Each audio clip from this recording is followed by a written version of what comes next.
Eric Hobsbawm. 17. A Era dos Extremos. 16. Fim do socialismo. A saúde da Rússia revolucionária, porém, está sujeita a uma condição indispensável, que jamais, como um dia aconteceu mesmo à Igreja, se abra um mercado negro de poder. Se a correlação europeia de poder e dinheiro penetrasse também na Rússia, talvez não o país, nem mesmo o partido, mas o comunismo na Rússia estaria perdido. Walter Benjamin, 1979, páginas 195, 196. Não é mais verdade que um credo oficial único seja o único guia operativo para a ação. Coexistem mais que uma ideologia, uma mistura de modos de pensar e esquemas de referência, e não apenas na sociedade em geral, mas também dentro do partido e dentro da liderança. Um marxismo-leninismo rígido e codificado não poderia, a não ser na retórica oficial, responder às verdadeiras necessidades do regime. M. Levin, Inkerblau, 1983, página 26. A chave para atingir a modernização é o desenvolvimento de ciência e tecnologia. Conversa mole não vai levar nosso programa de modernização a parte alguma. Precisamos ter conhecimento e pessoal treinado. Agora parece que a China está uns bons 20 anos atrás dos países desenvolvidos em ciência, tecnologia e educação. Já na restauração Meiji, os japoneses começaram a fazer um grande esforço em ciência, tecnologia e educação. A restauração Meiji foi uma espécie de campanha de modernização empreendida pela emergente burguesia japonesa. Como proletários devemos, e podemos, fazer mais. Deng Xiaoping, respeitem o conhecimento, respeitem o pessoal treinado, 1977. 1. Um país socialista na década de 1970 preocupava-se particularmente com seu relativo atraso econômico, quando nada porque o vizinho, o Japão, era o mais espetacularmente bem-sucedido dos estados capitalistas.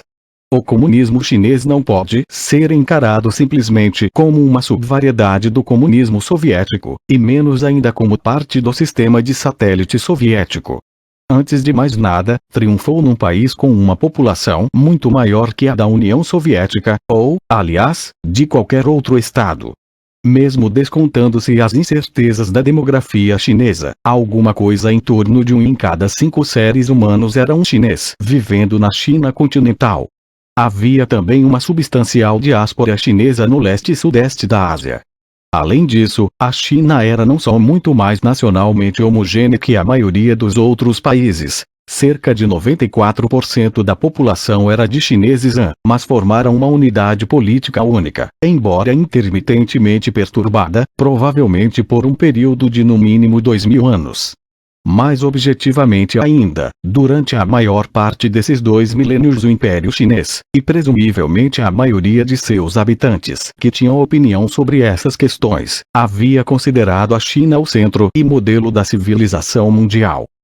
Com raras exceções, todos os demais países onde triunfaram regimes comunistas, da União Soviética em diante, eram e viam-se como culturalmente atrasados e marginais, em relação a algum centro avançado e paradigmático de civilização. A própria estridência com que a União Soviética insistia, nos anos de Stalin, em sua não dependência intelectual e tecnológica do Ocidente e na origem interna de todas as grandes invenções, do telefone aos aviões, era um sintoma denunciador desse senso de inferioridade. O mesmo não se dava com a China, que, muito corretamente, via sua civilização, parte, escrita e sistema de valores sociais clássicos como a reconhecida inspiração e modelo para outros. Não menos o próprio Japão. Certamente não tinha nenhum senso de qualquer inferioridade cultural e intelectual, coletivo ou individual, em comparação com qualquer outro povo. O fato mesmo de a China não ter estados vizinhos que pudessem mesmo levemente ameaçá-la, e, graças à adoção de armas de fogo, não ter qualquer dificuldade de repelir os bárbaros em sua fronteira, confirmava o senso de superioridade, embora deixasse o império despreparado para a expansão imperial do Ocidente. A inferioridade cultural da China, que se tornou demasiado evidente no século XIX, não se deveu a alguma incapacidade técnica ou educacional, mas ao próprio senso de autossuficiência e autoconfiança da civilização chinesa tradicional. Isso a fez relutar em fazer o que fizeram os japoneses após a restauração Meiji, em 1868, mergulhar na modernização, adotando no atacado modelos europeus. Isso só poderia ser feito e só o seria sob as ruínas do antigo Império Chinês, guardião da antiga civilização, e pela Revolução Social, que foi ao mesmo tempo uma revolução cultural contra o sistema confuciano. O comunismo chinês, portanto, era ao mesmo tempo social e, se assim se pode dizer, nacional. O explosivo social que alimentou a Revolução Comunista foi a extraordinária pobreza e opressão do povo chinês, inicialmente das massas trabalhadoras nas grandes cidades costeiras do centro e do sul da China, que formavam enclaves sob controle imperialista estrangeiro, às vezes, da própria indústria moderna. Xangai, Cantão, Hong Kong e, depois, do campesinato, que formava 90% da vasta população do país.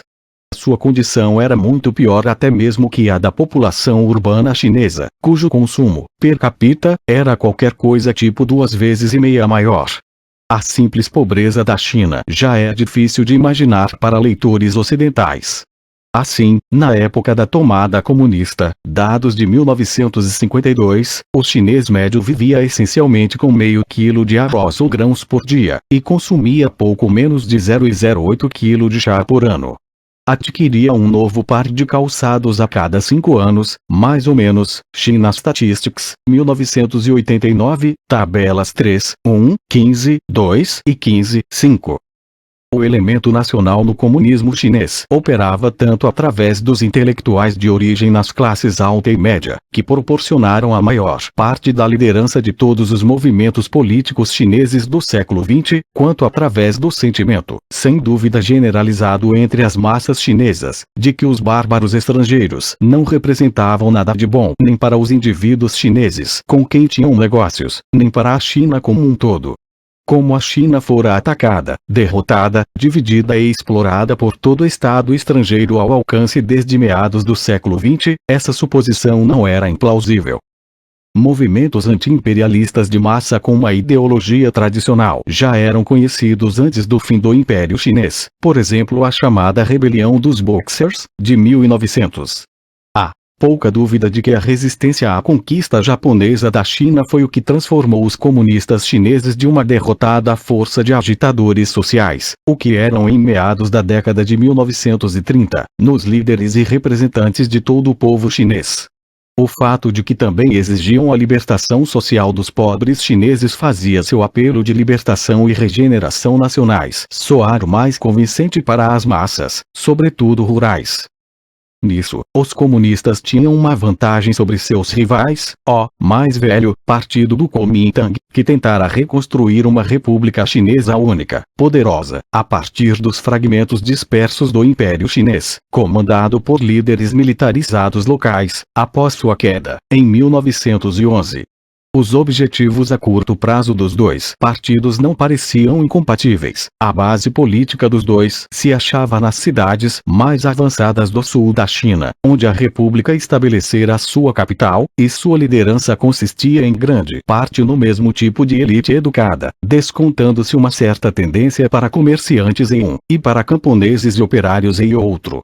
Os dois, por exemplo, continha praticamente a mesma porcentagem de homens vindos dos latifúndios tradicionais e da fidalguia culta, as elites da China imperial, embora os comunistas tendessem a ter mais líderes com educação superior do tipo ocidental. North Pole, 1966, pp. 378, 82. Os dois vinham do movimento anti-imperial da década de 1900, reforçado pelo movimento de Maio, o Levante Nacional de Estudantes e Professores em Pequim após 1919. Sun Yat-sen, o líder do Kuomintang, era um patriota, democrata e socialista, que contava para aconselhamento e apoio com a Rússia soviética, única potência revolucionária e anti-imperialista, e achava o modelo bolchevique de Estado de partido único mais adequado que os modelos ocidentais para sua tarefa. Na verdade, os comunistas se tornaram uma força poderosa em grande parte graças a essa ligação soviética, que lhes permitiu integrar-se no movimento nacional oficial, e, após a morte de Sun Yat-sen, em 1925, partilhar do grande avanço pelo qual a República estendeu sua influência à metade da China que não controlava. O sucessor de Sun, Chiang Kai-shek, 1897-1975, jamais conseguiu estabelecer completo controle sobre o país, embora em 1927 rompesse com os russos e eliminasse os comunistas, cujo principal corpo de apoio de massa nessa época se achava entre a pequena classe operária urbana.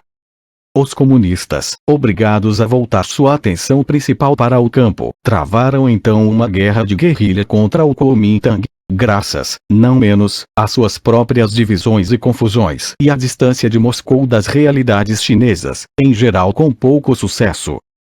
Em 1934 seus exércitos foram forçados a recuar para um canto remoto do extremo noroeste, na heróica Longa Marcha.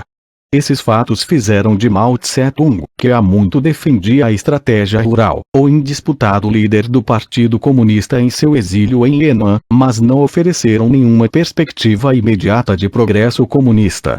Ao contrário, o Kuomintang foi estendendo constantemente seu controle sobre a maior parte do país até a invasão japonesa de 1937. Contudo, a falta de genuíno apelo de massa do Kuomintang para os chineses, além do abandono do projeto revolucionário, que era ao mesmo tempo um projeto de modernização e regeneração, não o tornava um páreo para seus rivais comunistas.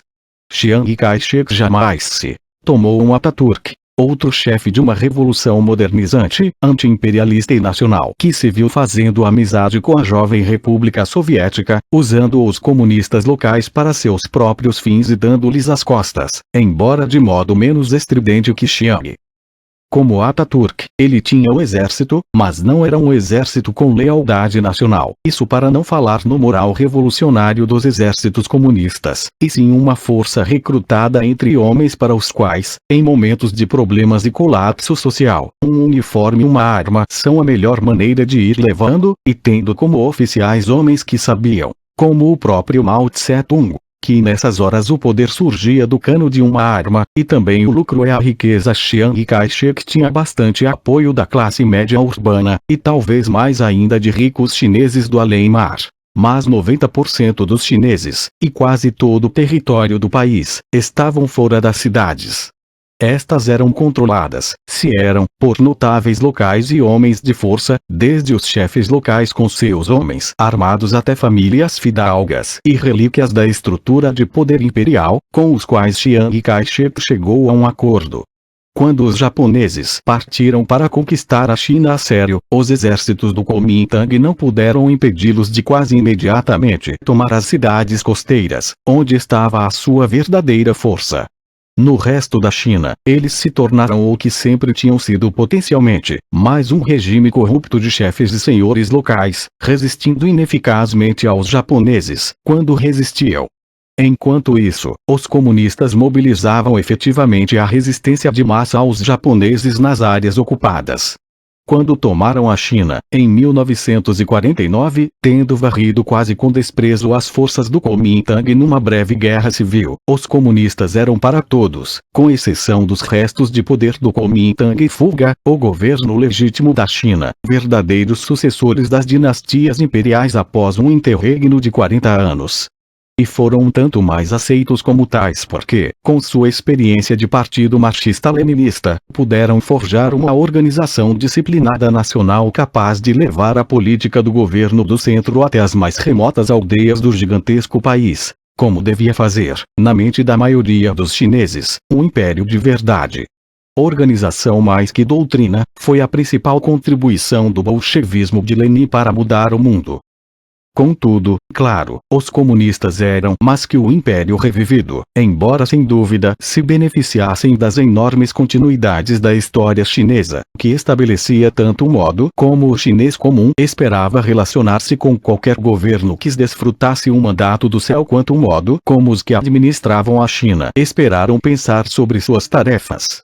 Em nenhum outro país os debates políticos dentro de um sistema comunista se realizariam com referência ao que um mandarim leal dissera ao imperador Xia Xing, da dinastia Ming, no século XVI. A isso se referia um inflexível observador da China, o correspondente do Times de Londres, na década de 1950, ao afirmar, chocando os que o ouviram na época, como este autor, que não restaria comunismo algum no século XXI a não ser na China, onde sobreviveria como a ideologia nacional. Para a maioria dos chineses, tratava-se de uma revolução que era basicamente uma restauração de ordem e paz, de bem-estar, de um sistema de governo cujos funcionários públicos se viam apelando para precedentes da dinastia Tang, da grandeza de um excelso império e civilização. E, nos primeiros anos, era isso que a maioria dos chineses parecia estar obtendo.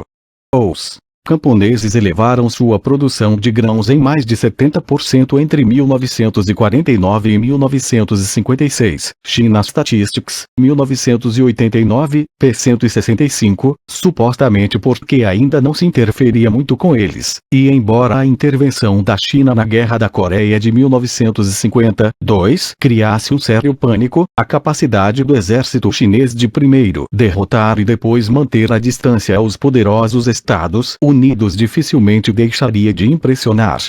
O planejamento do desenvolvimento industrial e educacional começou no início da década de 1950.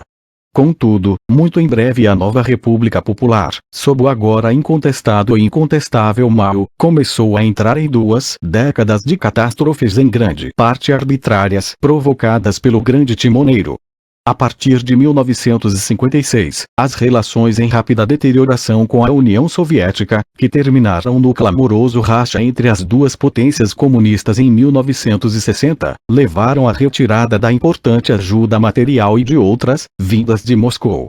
Contudo, isso mais complicou que causou o calvário do povo chinês, assinalado por 3 estações principais da cruz. A ultra-rápida coletivização da agricultura camponesa em 1955, 7. O grande salto avante da indústria em 1958, seguido pela grande fome de 1959, 61, provavelmente a maior do século XX. E os 10 anos de revolução cultural, que acabaram com a morte de Mao, em 1976. Concorda-se em geral que esses mergulhos cataclísmicos se deveram, em grande parte, ao próprio Mao, cujas políticas eram muitas vezes recebidas com relutância na liderança do partido, e às vezes, mais notadamente no caso do grande salto avante, com franca oposição, que ele só superou lançando a Revolução Cultural. Contudo, não podem ser entendidas sem um senso das peculiaridades do comunismo chinês, do qual Mao se fez o porta-voz. Ao contrário do comunismo russo, o chinês praticamente não tinha relação direta com Marx e o marxismo. Foi um movimento pós-outubro, que chegou a Marx via Lenin, ou, mais precisamente, via o marxismo-leninismo de Stalin. O conhecimento de teoria marxista do próprio Mao parece ter derivado quase inteiramente da história do PCUS bolchevique, breve curso, de 1939. E no entanto, por baixo da cobertura marxista-leninista havia, e isso é bastante evidente no caso de Mao, que nunca viajou para fora da China até tornar-se chefe de Estado, e cuja formação intelectual era inteiramente nacional, um utopismo muito chinês. Este, naturalmente, tinha pontos de contato com o marxismo. Todas as utopias social-revolucionárias têm alguma coisa em comum, e Mao, sem dúvida com toda a sinceridade, pegou os aspectos de Marx e Lenin que se encaixavam em sua visão e usou-os para justificá-la.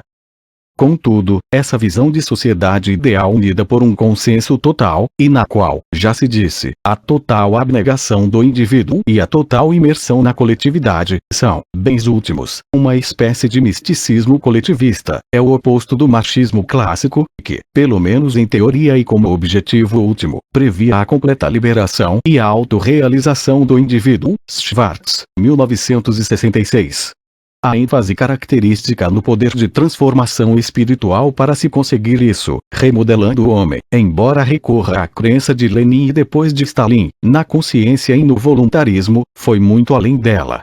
Com toda a sua crença no papel da ação e decisão políticas, Lenin jamais perdeu de vista o fato, como poderia tê-lo feito, de que circunstâncias práticas impunham severas limitações à efetividade da ação, e mesmo Stalin reconhecia que seu poder tinha limites. Contudo, sem a crença em que forças subjetivas eram todo-poderosas, e que os homens podiam mover montanhas e tomar o céu de assalto se quisessem, são inconcebíveis as loucuras do grande salto avante. Especialistas diziam o que se podia fazer e não fazer, mas só o fervor revolucionário poderia superar todos os obstáculos materiais, e a mente transformar a matéria. Daí, ser vermelho era não só muito mais importante que ser especialista, mas sua alternativa. Uma enorme onda de entusiasmo em 1958 iria industrializar a China imediatamente, saltando para o futuro por cima de eras, quando o comunismo entrasse imediatamente em plena operação. Os incontáveis altos fornozinhos de fundo de quintal, de baixa qualidade, com os quais a China iria duplicar sua produção de aço dentro de um ano, e na verdade mais que triplicou em 1960, antes de recair em 1962 para menos que antes do grande salto, representaram um lado da transformação. As 24.000 comunas populares de agricultores, estabelecidas nos meros 2 meses de 1958, representaram o outro lado. Eram completamente comunistas, porque não apenas todos os aspectos da vida camponesa haviam sido coletivizados, inclusive a familiar, as creches e refeitórios comunais, libertando as mulheres das tarefas domésticas e do cuidado das crianças e mandando-as, arregimentadas, para os campos, mas também o fornecimento gratuito de 6 serviços básicos iria substituir salários e a renda em dinheiro. Esses 6 serviços eram alimentação, assistência médica, educação, funerais, corte de cabelo e cinema. Visivelmente, não deu certo. Em poucos meses, diante da resistência passiva, abandonaram-se os aspectos mais extremos do sistema, embora não antes de ele ter se, como a coletivização de Stalin, combinado com a natureza para produzir a fome de 1960-61. Num aspecto, essa crença na capacidade de transformar pela vontade se apoiava numa crença maoísta mais específica no povo, disposto a ser transformado e portanto a participar, criativamente e com toda a inteligência e engenhosidade tradicionais chinesas, na grande marcha avante. Era a visão essencialmente romântica de um artista, embora, segundo depreendemos por aqueles que podem julgar a poesia e caligrafia que ele gostava de praticar, não um artista muito bom. Não tão ruim quanto a pintura de Hitler, mas não tão boa quanto a de Churchill, na opinião do orientalista britânico Arthur Waley, usando a pintura como uma analogia para a poesia. Isso levou, contra os céticos e a opinião realista de outros líderes chineses, a convocar intelectuais da velha elite a contribuir com seus talentos para a campanha das 100 flores de 1956-57, na suposição de que a revolução, e talvez ele próprio, já os tivesse transformado. Que desabrochem sem flores, que disputem sem escolas de pensamento, quando, como camaradas menos inspirados haviam previsto, essa explosão de livre pensamento se mostrou deficiente em entusiasmo unânime pela nova ordem, confirmou-se a desconfiança inata de Mao dos intelectuais como tais, que iria encontrar expressão espetacular nos 10 anos da grande revolução cultural, quando a educação superior praticamente parou e os intelectuais que já existiam foram regenerados em massa pelo trabalho braçal compulsório no campo.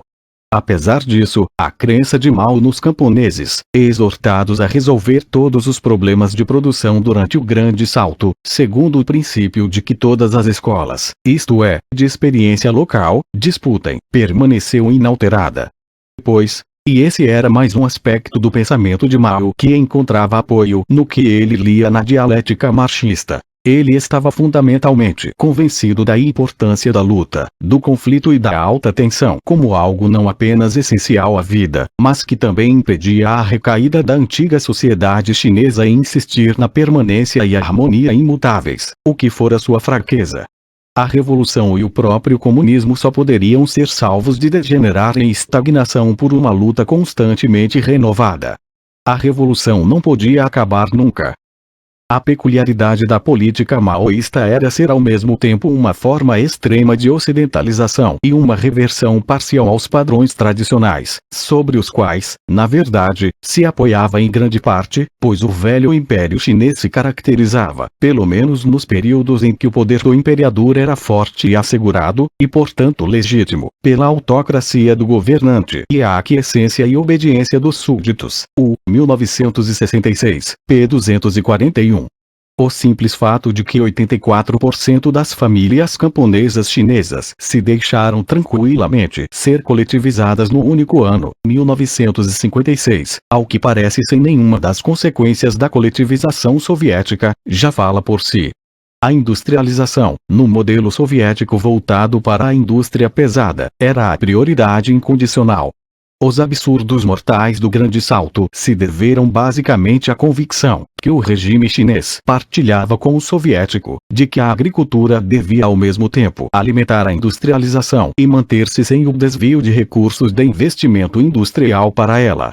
Em essência, isso queria dizer substituir incentivos materiais por morais, o que significava, na prática, pôr o volume quase ilimitado de braços humanos disponíveis na China no lugar da tecnologia que não havia. Ao mesmo tempo, o campo continuou sendo a base do sistema de Mao, como sempre fora desde a época da guerrilha, e, ao contrário da União Soviética, o modelo do Grande Salto fez dele também o locus preferido de industrialização. Ao contrário da União Soviética, a China não passou por industrialização em massa sob Mao. Só na década de 1980 a população rural foi cair abaixo de 80%.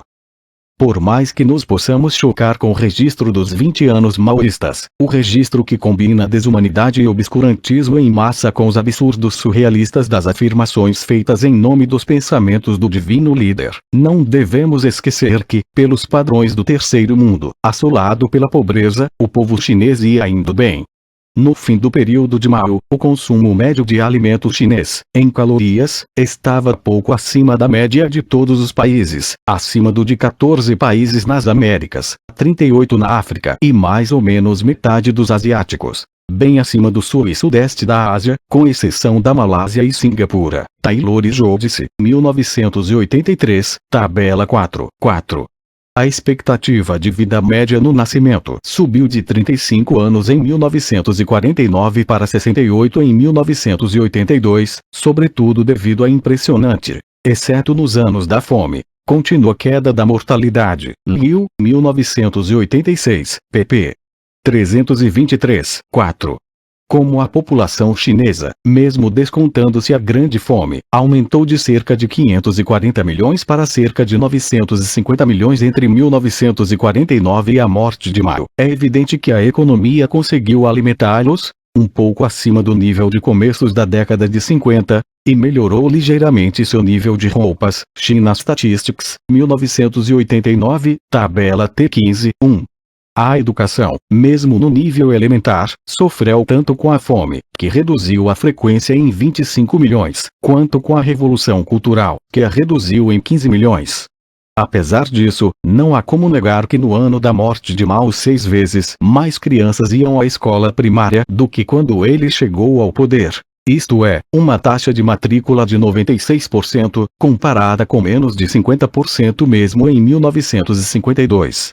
Claro, ainda em 1987, mais de um quarto da população acima dos 12 anos continuava analfabeta e semi-analfabeta. Entre as mulheres essa cifra chegava a 38%, mas não devemos esquecer que a alfabetização na China é excessivamente difícil, e só se podia esperar que uma proporção bastante pequena dos 34% nascidos antes de 1949 a tivesse adquirido inteiramente. China Statistics, 1989, pp. 69, 72 e 695. Em suma, embora as realizações do período maoísta possam não impressionar observadores ocidentais céticos, havia muito sem ceticismo, certamente teriam parecido impressionante para, digamos, observadores indianos e indonésios, e talvez não parecessem particularmente decepcionantes para os 80% de chineses rurais, isolados do mundo, cujas expectativas eram as de seus pais. Apesar disso, era inegável que, internacionalmente, a China perdera terreno desde a Revolução, e notadamente em relação a vizinhos não comunistas. Sua taxa de crescimento econômico per capita, embora impressionante nos anos de Mao, 1960-75, foi menor que a do Japão, Hong Kong, Singapura, Coreia do Sul e Taiwan, para citar os países leste asiáticos nos quais os observadores chineses certamente teriam ficado de olho. Embora imenso, seu produto nacional bruto era quase igual ao do Canadá, menor que o da Itália, e um simples quarto do Japão. Taylor e Jodice, 1983, tabelas 3, 5 e 3, 6.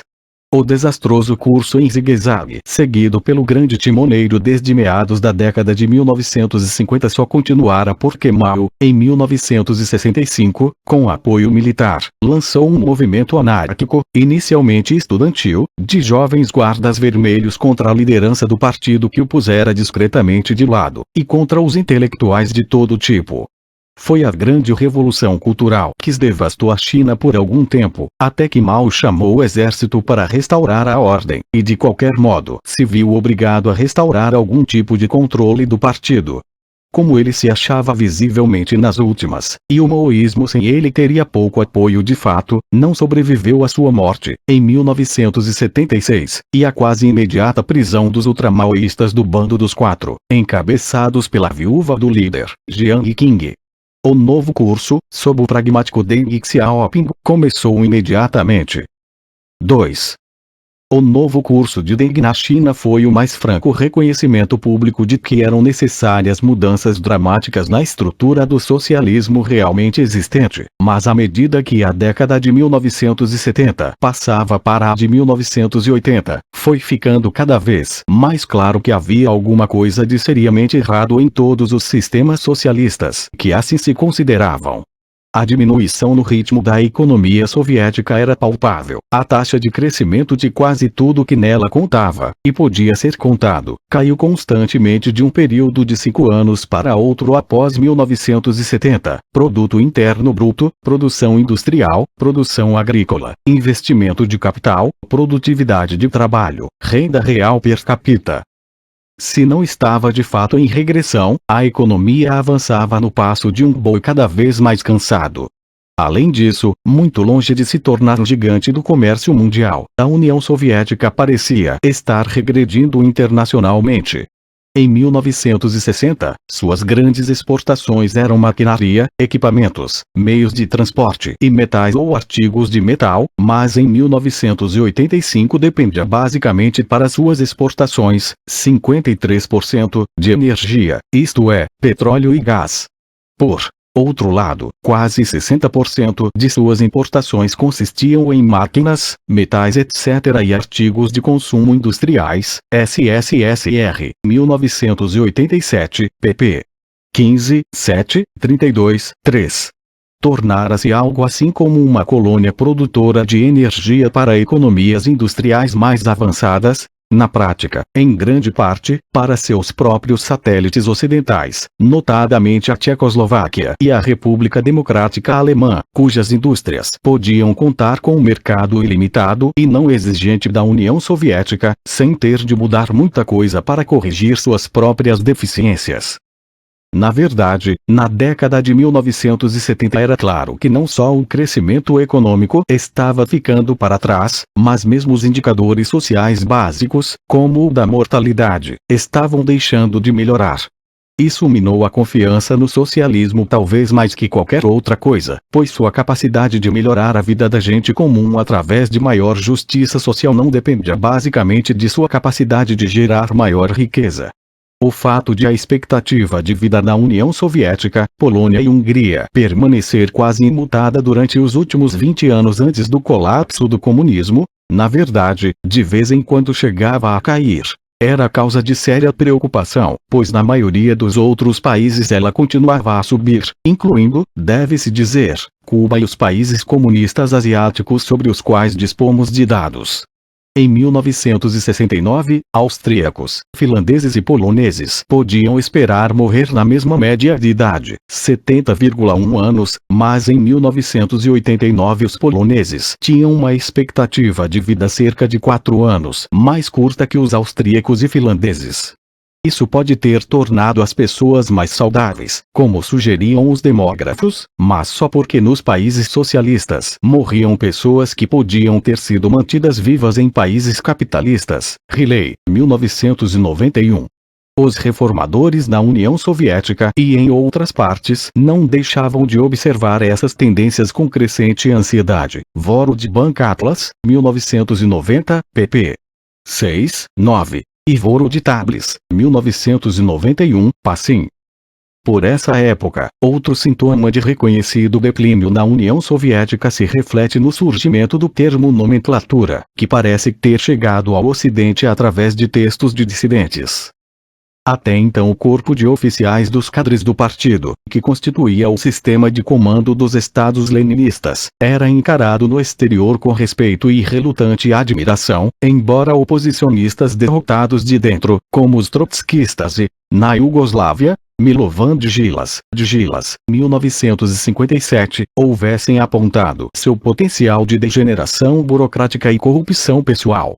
Na verdade, na década de 1950, e mesmo na de 1960, o tom geral do comentário ocidental, e sobretudo americano, era que ali, no sistema organizacional dos partidos comunistas e seu monolítico corpo de quadros, desprendidos de si mesmo, que cumpriam lealmente, se bem que brutalmente a linha, estava o segredo do avanço global comunista. Feinsot, 1956. Brzezinski, 1962. Duverger, 1972.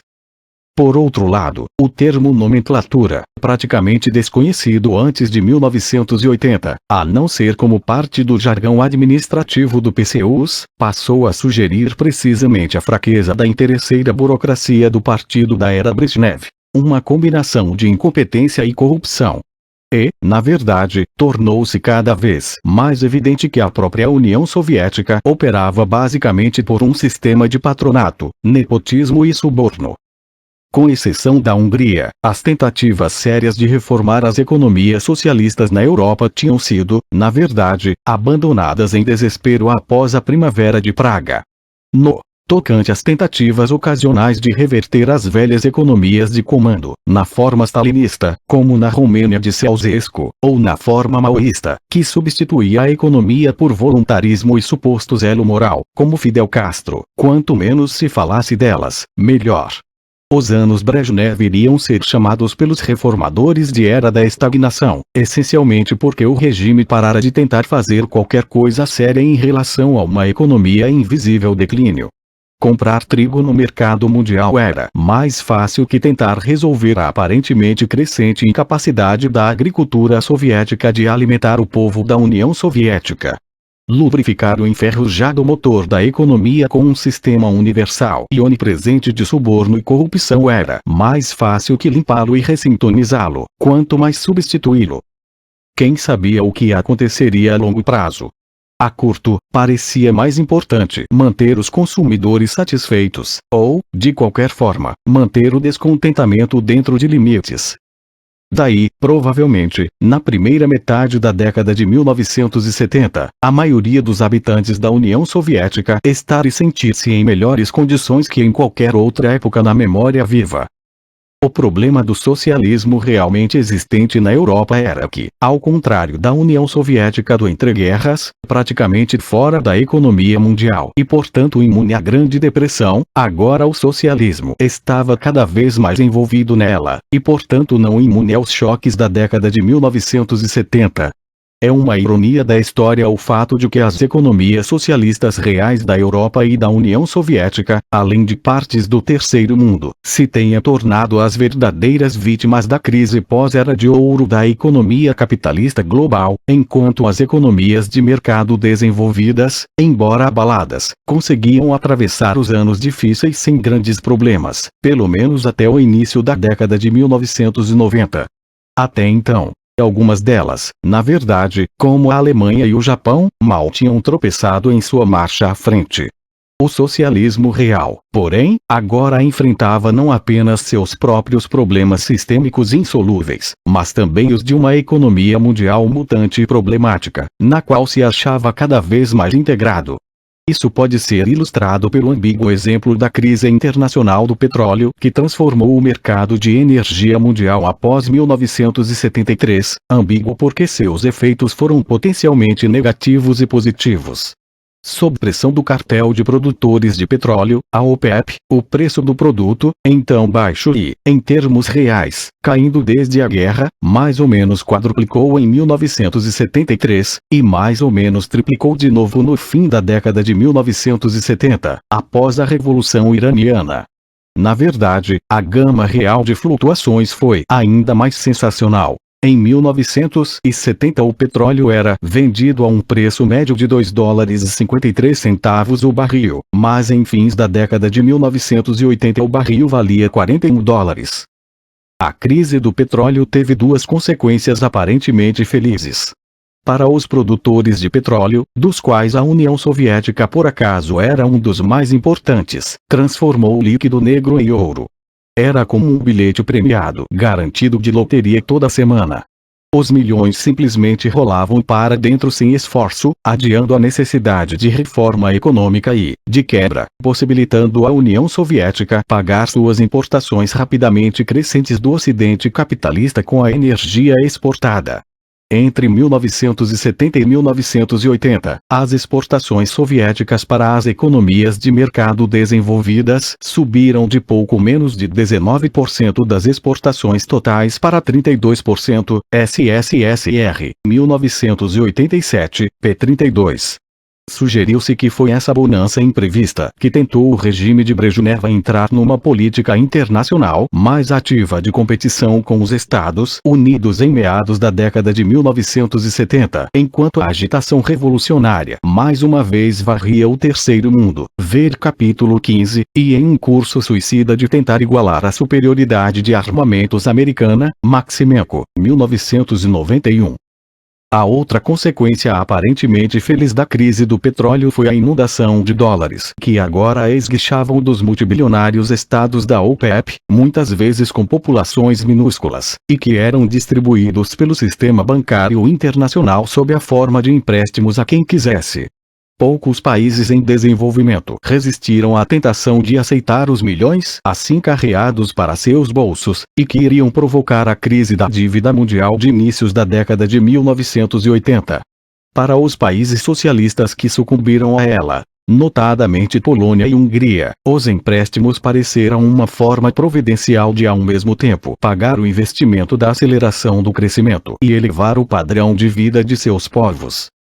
Isso só tornou mais aguda a crise da década de 1980, pois as economias socialistas, e notadamente a gastadora economia polonesa, eram demasiado inflexíveis para utilizar produtivamente o influxo de recursos.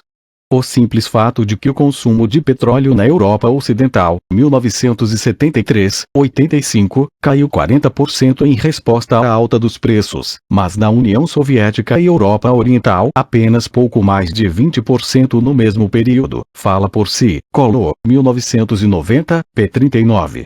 O fato de que os custos da produção soviética subiram acentuadamente, enquanto os campos de petróleo romeno se cavam, torna ainda mais impressionante a não economia de energia.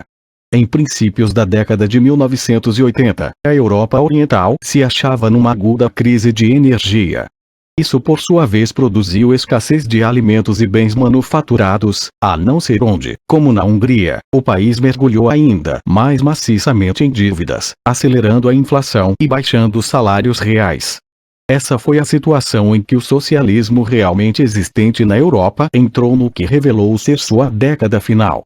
A única maneira efetiva e imediata de lidar com essa crise era o tradicional recurso stalinista a estritas ordens de restrições centrais, pelo menos onde o planejamento central ainda atuava, o que não mais acontecia na Hungria e Polônia. Deu certo. Entre 1981 e 1984. A dívida caiu 35% a 70%, exceto naqueles dois países. Isso chegou a encorajar ilusórias esperanças de retorno a um crescimento econômico dinâmico sem reformas básicas, que trouxesse um grande salto atrás em relação à crise da dívida e à deterioração das perspectivas econômicas. Colo, 1990, p. 41. Foi o momento em que Mikhail Sergeyevich Gorbachev se tornou o líder da União Soviética. 3. Neste ponto, devemos retornar da economia para a política do socialismo realmente existente, pois a política, tanto a alta quanto a baixa, é que iria provocar o colapso eurosoviético de 1989-91. Politicamente, a Europa Oriental era o calcanhar de Aquiles do sistema soviético, e a Polônia, e também, em menor medida, a Hungria, seu ponto mais vulnerável. Após a Primavera de Praga, ficou claro, como vimos, que os regimes satélites comunistas haviam perdido legitimidade como tal na maior parte da região. 152 tinham sua existência mantida por coerção do Estado, apoiado pela ameaça de intervenção soviética, ou, na melhor das hipóteses, como na Hungria, dando aos cidadãos condições materiais de relativa liberdade muito superiores à média leste europeia, mas que a crise econômica tornava impossíveis de manter. Contudo, com uma exceção, nenhuma forma séria de oposição política organizada ou qualquer outra era possível. Na Polônia, a conjunção de três fatores produziu essa possibilidade. A opinião pública do país estava esmagadoramente unida não apenas pela antipatia ao regime, mas por um nacionalismo anti-russo, anti-judeu, e conscientemente católico romano. A Igreja retinha uma organização independente nacional, e a classe operária demonstrara seu poder político com greves maciças, em intervalos, desde meados da década de 1950. O regime há muito se resignara a uma tolerância tácita, ou mesmo a retirada, como quando as greves da década de 1970 forçaram a abdicação do então líder comunista, enquanto a oposição estivesse desorganizada, embora seu espaço de manobra encolhesse perigosamente. Mas a partir de meados da década de 1970, teve de enfrentar tanto um movimento trabalhista politicamente organizado, apoiado por uma assessoria de dissidentes intelectuais politicamente sofisticados, sobretudo esmarchistas, quanto também uma igreja cada vez mais agressiva, encorajada em 1978 pela eleição do primeiro papa polonês da história, Karol Wojtyła, João Paulo II. Em 1980, o trunfo do movimento sindical Solidariedade como, na verdade, um movimento de oposição pública nacional, brandindo a arma da greve geral, demonstrou duas coisas: que o regime do Partido Comunista na Polônia chegara ao fim da corda, mas também que não podia ser derrubado por agitação de massa. Em 1981, Igreja e Estado concordaram discretamente em adiantar-se ao perigo de intervenção militar soviética, que foi seriamente considerada, com alguns anos de lei marcial sob o comandante das Forças Armadas, que podia, de maneira plausível, alegar legitimidade comunista e nacionalista. A ordem foi restabelecida com pouca dificuldade mais pela polícia que pelo exército, mas na verdade o governo, tão desamparado como sempre para enfrentar os problemas econômicos, nada tinha para usar contra a oposição, que continuou existindo como manifestação organizada da opinião pública do país. Ou os russos decidiam intervir, ou, mais cedo que mais tarde, o regime teria de abandonar a posição-chave dos regimes comunistas, o sistema unipartidário sob o papel dirigente do partido de Estado, ou seja, abdicar. Mas, com o resto dos governos satélites observando nervosos o desenrolar desse roteiro, a maioria tentando impedir seu próprio povo de também fazer o mesmo, tornou-se cada vez mais evidente que os soviéticos não mais estavam dispostos a intervir. Em 1985, o reformador apaixonado, Mikhail Gorbachev, chegou ao poder como secretário-geral do Partido Comunista Soviético. Não foi por acaso. Na verdade, não fosse a morte do desesperadamente doente secretário-geral e ex-chefe do aparato de segurança soviético, Yuri Andropov, 1914-84, que fizera de fato o rompimento decisivo com a era Brezhnev em 1983, a era de mudança teria começado um ano ou dois antes. Era inteiramente evidente para todos os demais governos comunistas, dentro e fora da órbita soviética, a iminência de grandes transformações, embora não fosse nada claro, mesmo para o novo secretário-geral, o que elas trariam. A era de estagnação Zastói, que Gorbachev denunciou, fora na verdade uma era de aguda fermentação política e cultural entre a elite soviética. Esta incluía não só o grupo relativamente minúsculo de autocooptados chefetes do Partido Comunista no topo da hierarquia da União, único lugar onde verdadeiras decisões eram, ou podiam ser, tomadas, mas o relativamente vasto grupo de classe média educada e tecnicamente formada, além de administradores econômicos que de fato mantinham o país andando. Acadêmicos, inteligência técnica, especialistas e executivos de vários tipos. Em certos aspectos, o próprio Gorbachev representava essa nova geração de quadros educados. Estudou direito, enquanto a clássica escada para o velho quadro stalinista antes era, e ainda, surpreendentemente, continuava sendo muitas vezes, a da oficina da fábrica, via um diploma de engenharia ou agronomia, para o aparato.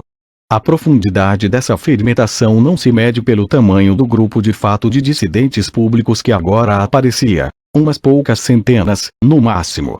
Proibidas ou semi-legalizadas, pela influência de bravos editores como o do famoso jornal denso Novy Mir, críticas e autocríticas impregnavam o ambiente cultural da União Soviética Metropolitana sob Brezhnev, incluindo importantes setores do partido e do Estado, notadamente nos serviços de segurança e relações exteriores.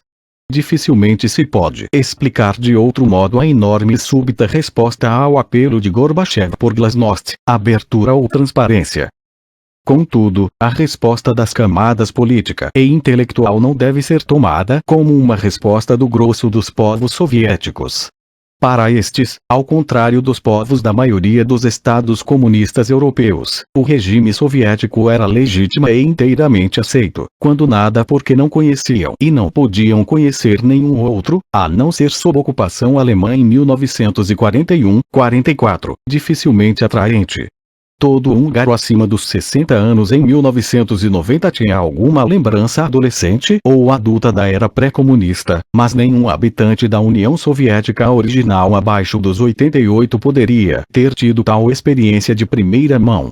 E se o programa do Estado soviético tinha uma ininterrupta continuidade que se estendia para trás até o fim da Guerra Civil, o próprio país tinha uma continuidade ininterrupta, ou praticamente ininterrupta, que se estendia ainda mais longe, a não ser por territórios ao longo da fronteira ocidental, adquiridos ou readquiridos em 1939-40. Era o velho Império Czarista sob nova administração. Esse, a propósito, é o motivo pelo qual antes da década de 1980 não houve sinal algum de separatismo político sério em parte alguma, a não ser nos países bálticos, que tinham sido estados independentes de 1918 a 1940, na Ucrânia Ocidental, que era parte do Império Habsburgo, e não do russo, antes de 1918, e talvez na Bessarabia, Moldávia, que fora parte da Romênia de 1918 a 1940.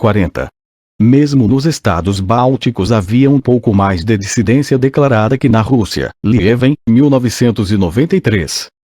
Além disso, o regime soviético não era apenas autóctone com raízes internas. Com a passagem do tempo, mesmo o partido, originalmente muito mais forte entre os grandes russos que entre outras nacionalidades, recrutava em grande parte a mesma porcentagem de habitantes nas repúblicas europeias e transcaucasianas. Mas as próprias pessoas, de formas difíceis de especificar, se encaixavam nele, à medida que o regime a elas se adaptava. Como observou o satirista dissidente Zinoviev, realmente havia um novo homem soviético, ou mulher, na medida em que era levada em conta, o que dificilmente acontecia, embora não correspondesse mais à sua imagem pública oficial do que qualquer outra coisa na União Soviética. Ela estava à vontade no sistema Zinoviev, 1979, que lhe assegurava um meio de vida e uma abrangente seguridade social, em nível modesto mas real, uma sociedade social e economicamente igualitária e pelo menos uma das aspirações tradicionais do socialismo, o direito ao ócio, de Paul Lafargue, 1883. Além disso, para a maioria dos cidadãos soviéticos, a era Brezhnev significou não estagnação, mas os melhores dias que eles e seus pais, ou mesmo seus avós, já haviam conhecido. Não admira que reformadores radicais se vissem enfrentando, além da burocracia soviética, a humanidade soviética. No tom característico de irritado elitismo antiplebeu, o reformador escreveu: nosso sistema gerou uma categoria de indivíduos sustentados pela sociedade, e mais interessados em receber do que dar. Isso é a consequência de uma política de chamado igualitarismo que invadiu totalmente a sociedade soviética. O fato de a sociedade se dividir em duas partes, os que decidem e distribuem e os que são comandados e recebem, constitui um dos maiores freios ao desenvolvimento de nossa sociedade. Como soviéticos, é ao mesmo tempo lastro e freio. De um lado, se opõe à reforma, por outro, constitui a base de apoio para o sistema existente. Afanasiev, 1991, pp. 13-14.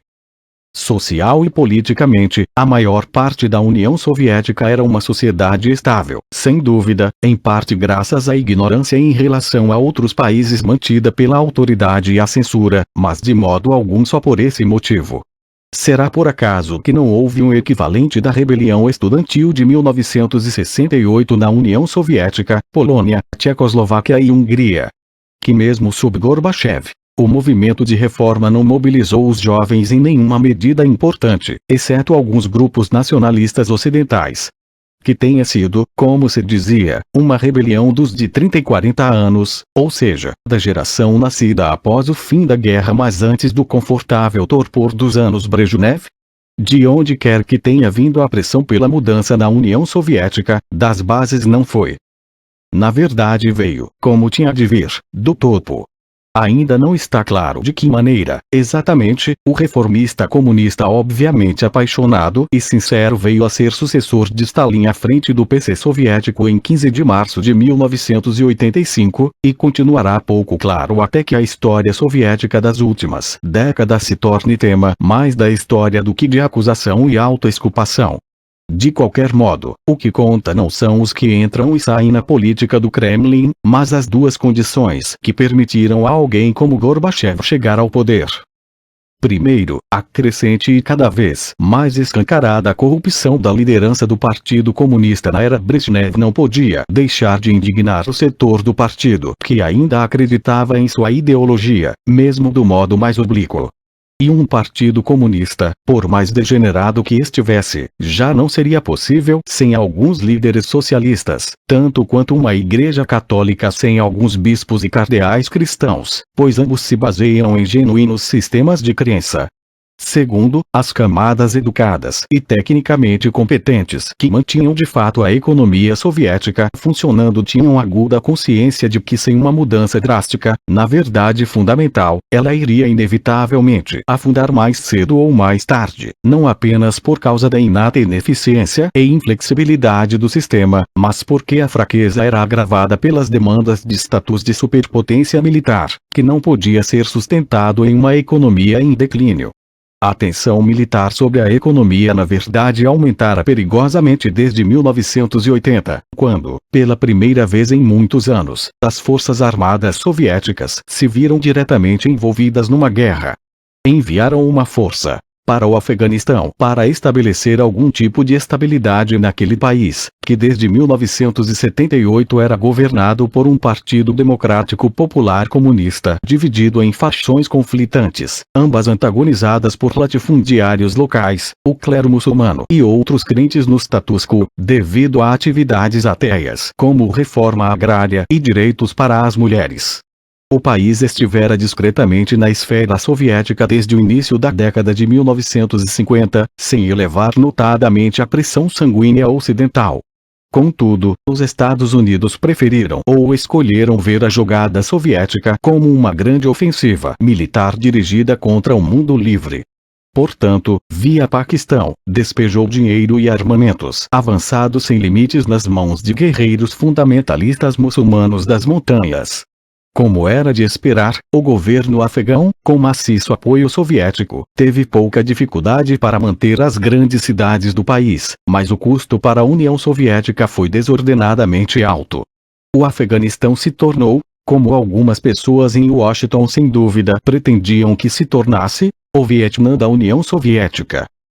Mas que podia fazer o novo líder soviético para mudar a situação na União Soviética, além de pôr fim, o mais cedo possível, ao confronto da Segunda Guerra Fria com os Estados Unidos, que estava dessangrando a economia. Esse, claro, era o objetivo imediato de Gorbachev, e foi o seu maior êxito, pois, num período surpreendentemente curto, ele convenceu mesmo governos ocidentais céticos de que essa era de fato a intenção soviética. Isso conquistou-lhe uma imensa e duradoura popularidade no Ocidente, que contrastava de maneira impressionante com a falta de entusiasmo por ele na União Soviética, pela qual acabou sendo vitimado em 1991.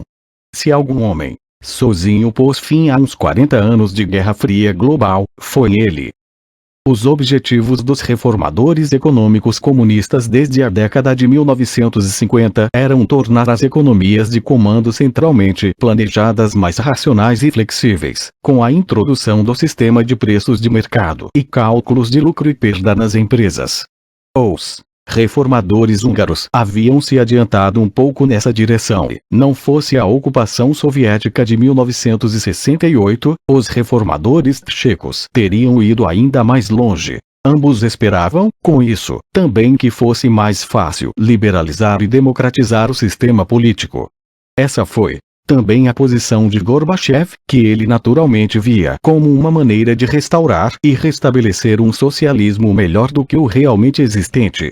É possível, mas bastante improvável, que algum reformador influente na União Soviética pensasse no abandono do socialismo, quando nada, porque isso parecia inteiramente impraticável em termos políticos, embora em outros lugares economistas formados, que se haviam associado a reformas, começassem a concluir que o sistema, cujos defeitos foram analisados sistematicamente em público pela primeira vez na década de 80, não podia ser reformado de dentro. 4. Gorbachev lançou sua campanha para transformar o socialismo soviético com os slogans perestroika, ou reestruturação, da estrutura econômica e política, e glasnost, ou liberdade de informação. Entre eles havia o que se revelou um conflito insolúvel. A única coisa que fazia o sistema soviético funcionar, e podia talvez transformá-lo, era a estrutura de comando do partido/Estado herdada dos dias stalinistas. Era uma situação conhecida na história russa, mesmo nos dias dos czares. A reforma vinha de cima. Mas a estrutura de partido/Estado era, ao mesmo tempo, o principal obstáculo para a transformação de um sistema que ele criara, ao qual se adaptara, no qual tinha um grande interesse investido, e para o qual achava difícil conceber uma alternativa. Esse sistema estava longe de ser o único obstáculo, e os reformadores, não apenas na Rússia, sempre foram tentados a culpar a burocracia pelo fato de seu país e povo não responderem às suas iniciativas, mas é inegável que grande parte do aparato do partido/Estado recebia qualquer grande reforma com uma inércia que ocultava a hostilidade. A glasnost destinava-se a mobilizar apoio dentro e fora do aparato contra essa resistência. Mas sua consequência lógica foi solapar a única força que podia agir. Como se sugeriu acima, a estrutura do sistema soviético e seu modus operandi eram essencialmente militares. Democratizar exércitos não melhora a sua eficiência. Por outro lado, se não se quer um sistema militar, deve-se cuidar para que haja uma alternativa civil antes de destruí-lo, pois senão a reforma produz não reconstrução, mas colapso. A União Soviética sob Gorbachev caiu nesse fosso em expansão entre glasnost e perestroika. O que tornava a situação pior era que, na mente dos reformadores, glasnost era um programa muito mais específico que perestroika. Significava a introdução, ou reintrodução, de um Estado constitucional e democrático baseado no império da lei e no gozo de liberdades civis como comumente entendidos. Isso implicava a separação de partido e Estado, e, ao contrário de todo acontecimento desde a ascensão de Stalin, a mudança do locus de governo efetivo de partido para Estado. Isso, por sua vez, implicaria o fim do sistema unipartidário e do papel condutor do partido. Também, obviamente, significaria a revivescência dos sovietes em todos os níveis, em forma de assembleias eleitas genuinamente representativas, que culminariam num soviete supremo, uma assembleia legislativa genuinamente soberana, que concederia poder a um executivo forte, mas seria capaz de controlá-lo. Essa, pelo menos, era a teoria. Na verdade, o novo sistema constitucional acabou sendo instalado. O novo sistema econômico da perestroika mal foi esboçado em 1987-8 com a tíbia legalização de pequenas empresas privadas, cooperativas, ou seja, de grande parte da segunda economia, e com a decisão de, em princípio, deixar que empresas estatais em permanente déficit fossem à bancarrota. Na verdade, o fosso entre a retórica da reforma econômica e a realidade de uma economia visivelmente emperrada se alargava dia a dia. Essa situação era desesperadamente perigosa, pois a reforma constitucional apenas desmontava um conjunto de mecanismos políticos e substituía-o por outro. Deixava aberta a questão do que iriam fazer as novas instituições, embora os processos de decisão fossem presumivelmente mais incômodos numa democracia do que num sistema de comando militar. Para a maioria das pessoas, a diferença seria simplesmente que, em um caso, elas tinham uma verdadeira opção eleitoral de quando em quando, e também a opção, no meio tempo, de ouvir políticos da oposição criticarem o governo.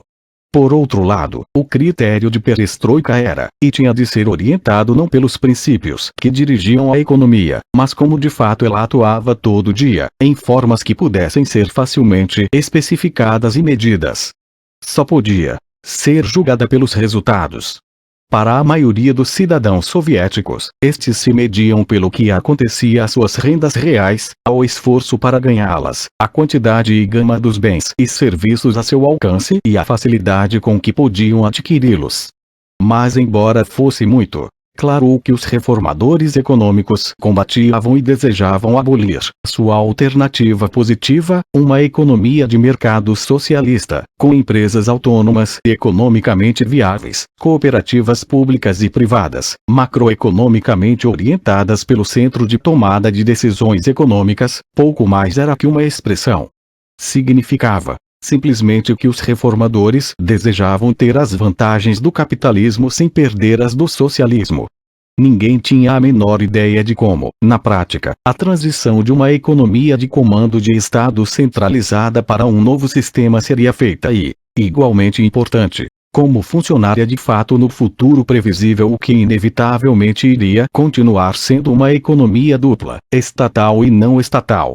O apelo da ideologia de livre mercado ultra-radical, thatcherista ou reaganista, para os jovens reformadores intelectuais, estava em sua promessa de proporcionar uma solução drástica mas também automática para esses problemas.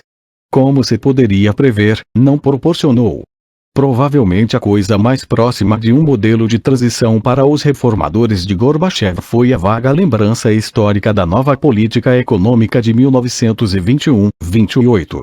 Essa, afinal, dera resultados espetaculares na revitalização da agricultura, comércio, indústria, finanças, durante várias décadas depois de 1921, e devolverá a saúde a uma economia em colapso, porque se baseava nas forças de mercado Vernikov, 1989, p. 13. Além disso, uma política de liberalização e descentralização de mercado bastante semelhante produzirá, desde o fim do maoísmo, resultados sensacionais na China, cujo crescimento do produto nacional bruto na década de 1980, superado apenas pelo da Coreia do Sul, atingia uma média de quase 10% ao ano. World Bank Atlas, 1990.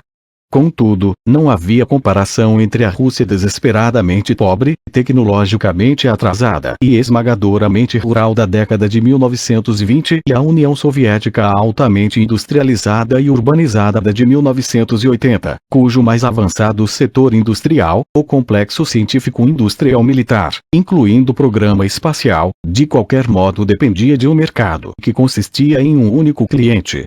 E seguro dizer que a perestroika teria funcionado um tanto melhor se a Rússia em 1980 ainda fosse, como a China naquela data, um país de 80% de aldeões, cuja ideia de riqueza, além dos sonhos de avareza, seria um aparelho de televisão.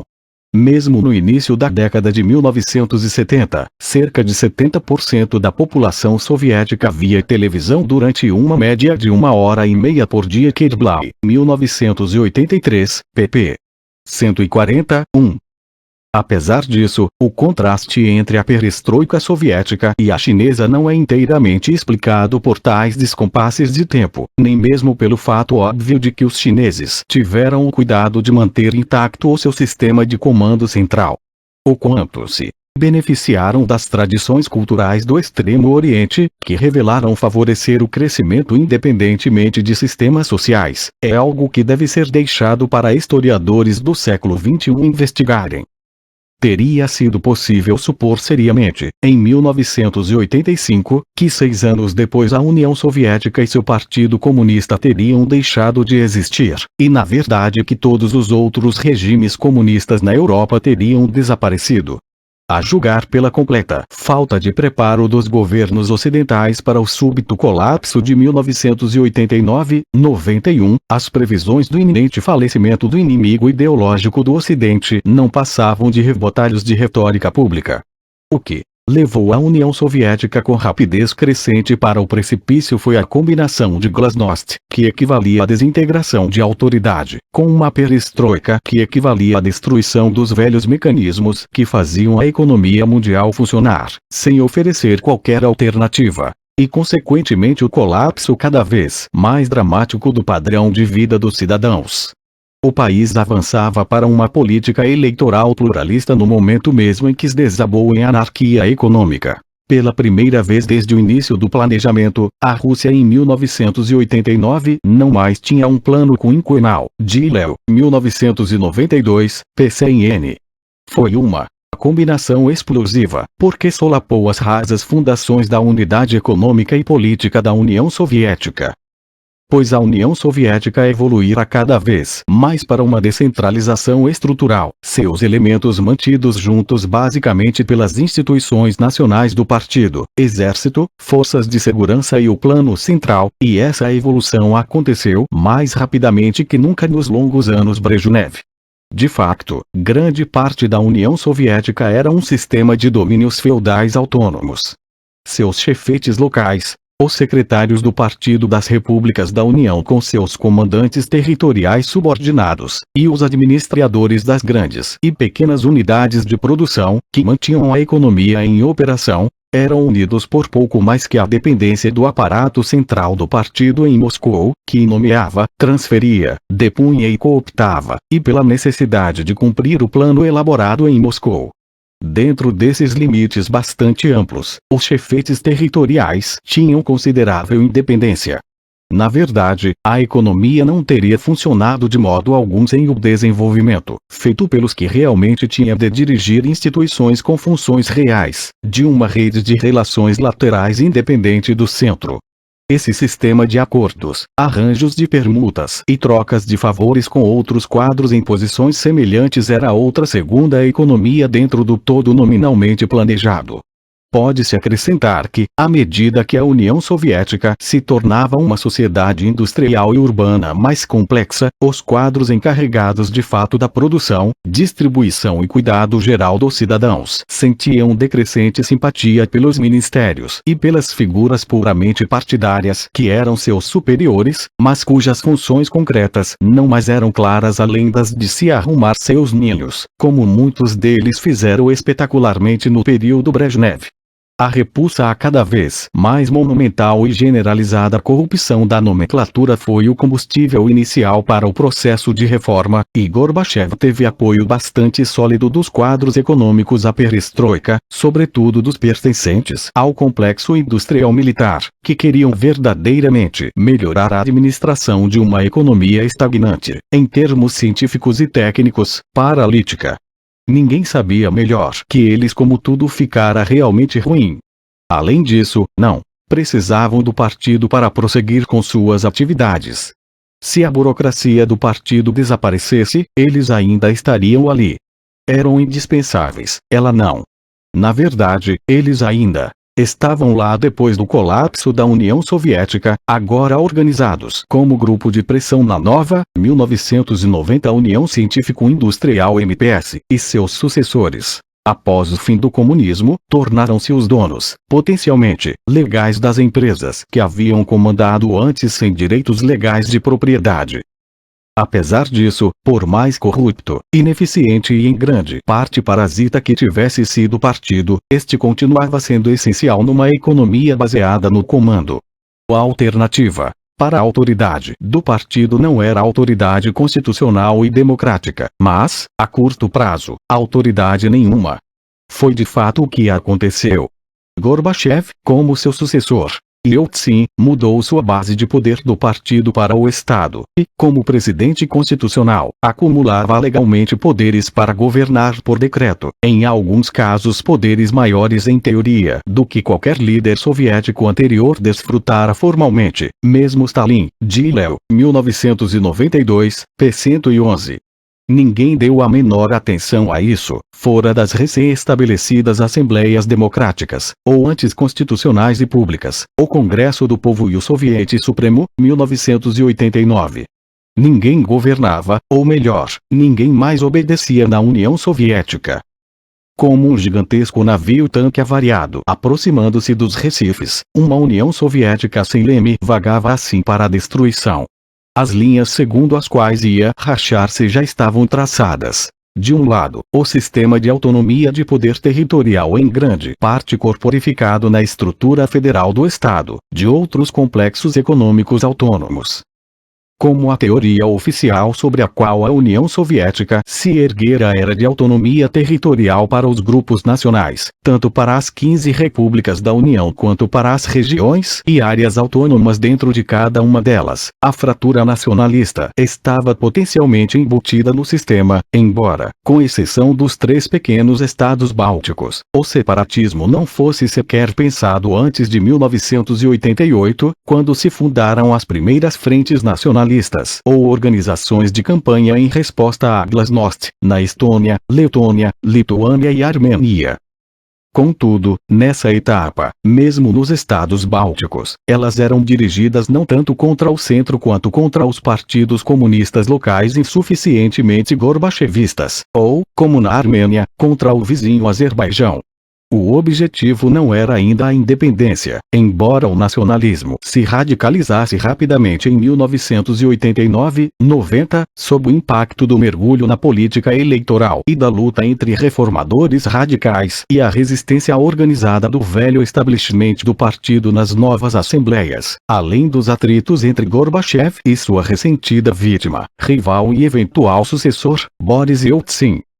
Em essência, os reformadores radicais buscaram apoio contra as entrincheiradas hierarquias do partido, entre os nacionalistas nas repúblicas e, ao fazerem isso, ali se fortaleceram.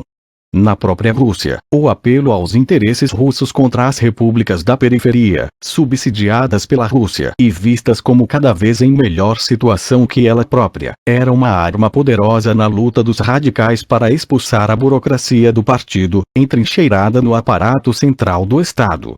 Para Boris Yeltsin, um velho chefão da parte que comandara, no partido, que combinava os talentos para se dar bem na velha política, dureza e esperteza, com os talentos para se dar bem na nova, demagogia, jovialidade e senso de mídia. O caminho para o topo agora passava pela tomada da Federação Russa, o que lhe permitiria contornar as instituições da União de Gorbachev.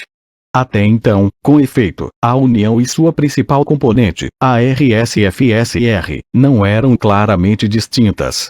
Ao transformar a Rússia numa república como as outras, Yeltsin de fato favoreceu a desintegração da União Soviética, que uma Rússia sob o seu controle na verdade suplantaria. Foi o que de fato aconteceu em 1991. A desintegração econômica ajudou a adiantar a desintegração política, e foi por ela alimentada. Com o fim do plano e das ordens do partido vindas do centro, não havia economia nacional efetiva, mas uma corrida, empreendida por qualquer comunidade, território ou outra unidade que pudesse consegui-lo, para autoproteção e autossuficiência, ou trocas bilaterais. Os comandantes das grandes cidades e empresas provinciais, sempre acostumados a tais arranjos, trocavam produtos industriais por alimentos com os chefes das fazendas coletivas regionais, como fez o chefe do partido de Leningrado, Gidaspov, um exemplo impressionante. Quando resolveu uma aguda crise de grãos em sua cidade com um telefonema a Nazarbayev, o chefão do partido no Cazaquistão, que acertou uma troca de cereais por calçados e aço, e o Boldirev, 1990. Mas mesmo esse tipo de transação entre duas das altas figuras da velha hierarquia do partido, na verdade, tomava o sistema de distribuição nacional como irrelevante. Particularismos, autarquias, retornos a práticas primitivas pareciam ser os verdadeiros resultados das leis que haviam liberalizado as forças econômicas locais de Léo, 1992, p. 101. O ponto decisivo foi alcançado na segunda metade de 1989, bicentenário da eclosão da Revolução Francesa, cuja inexistência ou irrelevância para a política do século XX historiadores revisionistas franceses se agitavam para demonstrar na época. O colapso político seguiu-se, como na França do século XVIII, a convocação das novas assembleias democráticas, ou em grande parte democráticas, no verão daquele ano. O colapso econômico tornou-se irreversível dentro de uns poucos meses cruciais entre outubro de 1989 e maio de 1990. Contudo, os olhos do mundo na época estavam fixos num fenômeno relacionado mas secundário: a súbita dissolução dos regimes comunistas satélites na Europa, mais uma vez imprevista. Entre agosto de 1989 e o fim daquele ano, o poder comunista abdicou ou deixou de existir na Polônia, Tchecoslováquia, Hungria, Romênia, Bulgária e República Democrática Alemã, sem que sequer um tiro fosse disparado, a não ser na Romênia. Pouco depois, os dois estados balcânicos, que não eram satélites soviéticos, Iugoslávia e Albânia, também deixaram de ser regimes comunistas. A República Democrática Alemã logo seria anexada à Alemanha Ocidental e a Iugoslávia logo se desfaria em guerra civil. O processo foi visto não só nas telas de televisão do mundo ocidental como também, com muita atenção, pelos regimes comunistas em outros continentes. Embora eles fossem desde os radicalmente reformistas, pelo menos em questões econômicas, como na China, aos implacavelmente centralistas da velha escola, como em Cuba, capítulo 15, provavelmente todos tinham dúvida sobre o mergulho soviético numa irrestrita glasnost e sobre o enfraquecimento da autoridade. Quando o movimento por liberalização e democracia se espalhou da União Soviética para a China, o governo de Beijing decidiu, em meados de 1989, após uma óbvia hesitação e dilacerantes desacordos internos, restabelecer sua autoridade da maneira menos ambígua possível, com o que Napoleão, que também usara o exército para eliminar a agitação pública durante a Revolução Francesa, chamara de uma rajada de metralha. As tropas varreram uma manifestação estudantil de massa da praça principal da capital, com um pesado custo em vidas, provavelmente, embora não haja dados confiáveis quando escrevo, várias centenas. Massacre da Praça Tiananmen, que horrorizou a opinião pública mundial, sem dúvida fez o Partido Comunista Chinês perder muito da legitimidade que ainda pudesse ter entre as jovens gerações de intelectuais chineses, incluindo membros do partido, e deixou o regime chinês em liberdade para continuar com a bem-sucedida política de liberalização econômica sem problemas políticos imediatos. O colapso do comunismo após 1989 se limitou à União Soviética e aos estados em sua órbita, incluindo a Mongólia Exterior, que escolhera a proteção soviética ao domínio chinês entre as guerras mundiais. Os três regimes comunistas asiáticos sobreviventes, China, Coreia do Norte e Vietnã, assim como a distante e isolada Cuba, não foram imediatamente afetados. 5.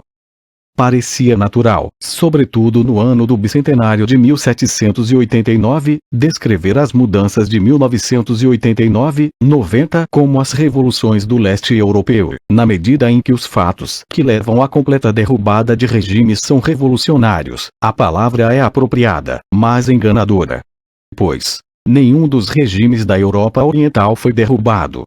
Nenhum, com exceção da Polônia, continha qualquer força interna, organizada ou não, que constituísse uma séria ameaça a ele, e o fato de que a Polônia continha uma poderosa oposição política na verdade assegurou que o sistema não fosse destruído de um dia para o outro, mas substituído por um processo negociado de acordo e reforma, não diferente da maneira como a Espanha fez a transição para a democracia após a morte do general Franco, em 1975. A mais imediata ameaça aos da órbita soviética vinha de Moscou, que deixou claro que não mais iria socorrê-los com a intervenção militar, como em 1956 e 1968, quando nada porque o fim da Guerra Fria os tornava menos estrategicamente necessários à União Soviética. Se quisessem sobreviver, na opinião de Moscou, seria de bom alvitre seguir a linha da liberalização, reforma e flexibilidade dos comunistas poloneses e húngaros, mas, por esse mesmo motivo, Moscou não forçaria os linhas duras em Berlim e Praga. Estes estavam sozinhos. A própria retirada da União Soviética acentuou sua bancarrota. Continuaram no poder apenas graças ao vazio que haviam criado à sua volta, que não deixara alternativa para o status quo, a não ser, onde isso era possível, a imigração, ou, para uns poucos, a formação de grupos marginais dissidentes de intelectuais. O grosso dos cidadãos aceitara as coisas como eram porque não tinha alternativa. Pessoas de energia, talento e ambição trabalhavam dentro do sistema, pois qualquer posição que exige essas coisas, e de fato qualquer expressão pública de talento, estava dentro do sistema ou existia por sua permissão, mesmo em campos inteiramente não políticos, como salto com vara e xadrez. Isso se aplicava até mesmo à oposição permitida, sobretudo nas artes, que pôde desenvolver-se no declínio dos sistemas, como descobriram por si próprios os escritores dissidentes que preferiram não emigrar após a queda do comunismo, quando foram tratados como colaboradores. Não admira que a maioria das pessoas optasse por uma vida tranquila, que incluía os gestos formais de apoio a um sistema em que ninguém acreditava, com exceção das crianças de escola primária, como votar ou fazer manifestação, mesmo quando os castigos pela dissidência não eram mais aterrorizantes. Um dos motivos pelos quais o velho regime foi denunciado com tanta fúria após a sua queda, sobretudo em países linha dura como a Tchecoslováquia e a ex-RDA, era que a grande maioria votava nas falsas eleições para evitar consequências desagradáveis, embora não muito sérias. Eles participavam das marchas obrigatórias. Os informantes da polícia eram facilmente recrutados, conquistados por privilégios miseráveis, muitas vezes concordando em servir como resultado de uma pressão muito branda. Kolakowski, 1992, pp. 55, 6. Contudo, dificilmente alguém acreditava no sistema ou sentia qualquer lealdade a ele, nem mesmo os que o governavam. Ficaram sem dúvida surpresos quando as massas, por fim, abandonaram sua passividade e manifestaram sua dissidência. O momento de espanto foi captado para sempre no videotape do presidente Ceausescu, em dezembro de 1989, diante de uma multidão que vaiava, em vez de aplaudir lealmente, mas foram surpreendidos não pela dissidência, mas pela ação. No momento da verdade, nenhum governo do leste europeu ordenou às suas forças que atirassem. Todos abdicaram tranquilamente, exceto na Romênia, e mesmo ali a resistência foi breve. Talvez não pudessem ter readquirido o controle, mas ninguém nem sequer tentou. Nenhum grupo de ultracomunistas em parte alguma se dispôs a morrer no bunker por sua fé, nem mesmo pelo registro muito pouco impressionante de 40 anos de governo comunista em vários desses estados. O que eles poderiam ter defendido? Sistemas econômicos cuja inferioridade em relação aos vizinhos ocidentais saltava aos olhos, que estavam parando e se haviam mostrado irreformáveis, mesmo onde se haviam feito tentativas de reformas sérias e inteligentes. Sistemas que tinham visivelmente perdido a justificativa que mantivera seus quadros comunistas no passado, ou seja, de que o socialismo era superior ao capitalismo e destinado a substituí-lo. Quem podia mais acreditar nisso, embora não tivesse parecido implausível na década de 1940 ou mesmo na de 1950? Como os estados comunistas não se achavam mais sequer unidos, e às vezes, na verdade, combatessem uns aos outros com armas, por exemplo, China e Vietnã no início da década de 1980, não se podia mais nem mesmo falar de um campo socialista único. Restava apenas, das velhas esperanças, o fato de que a União Soviética, país da Revolução de Outubro, era uma das duas superpotências globais.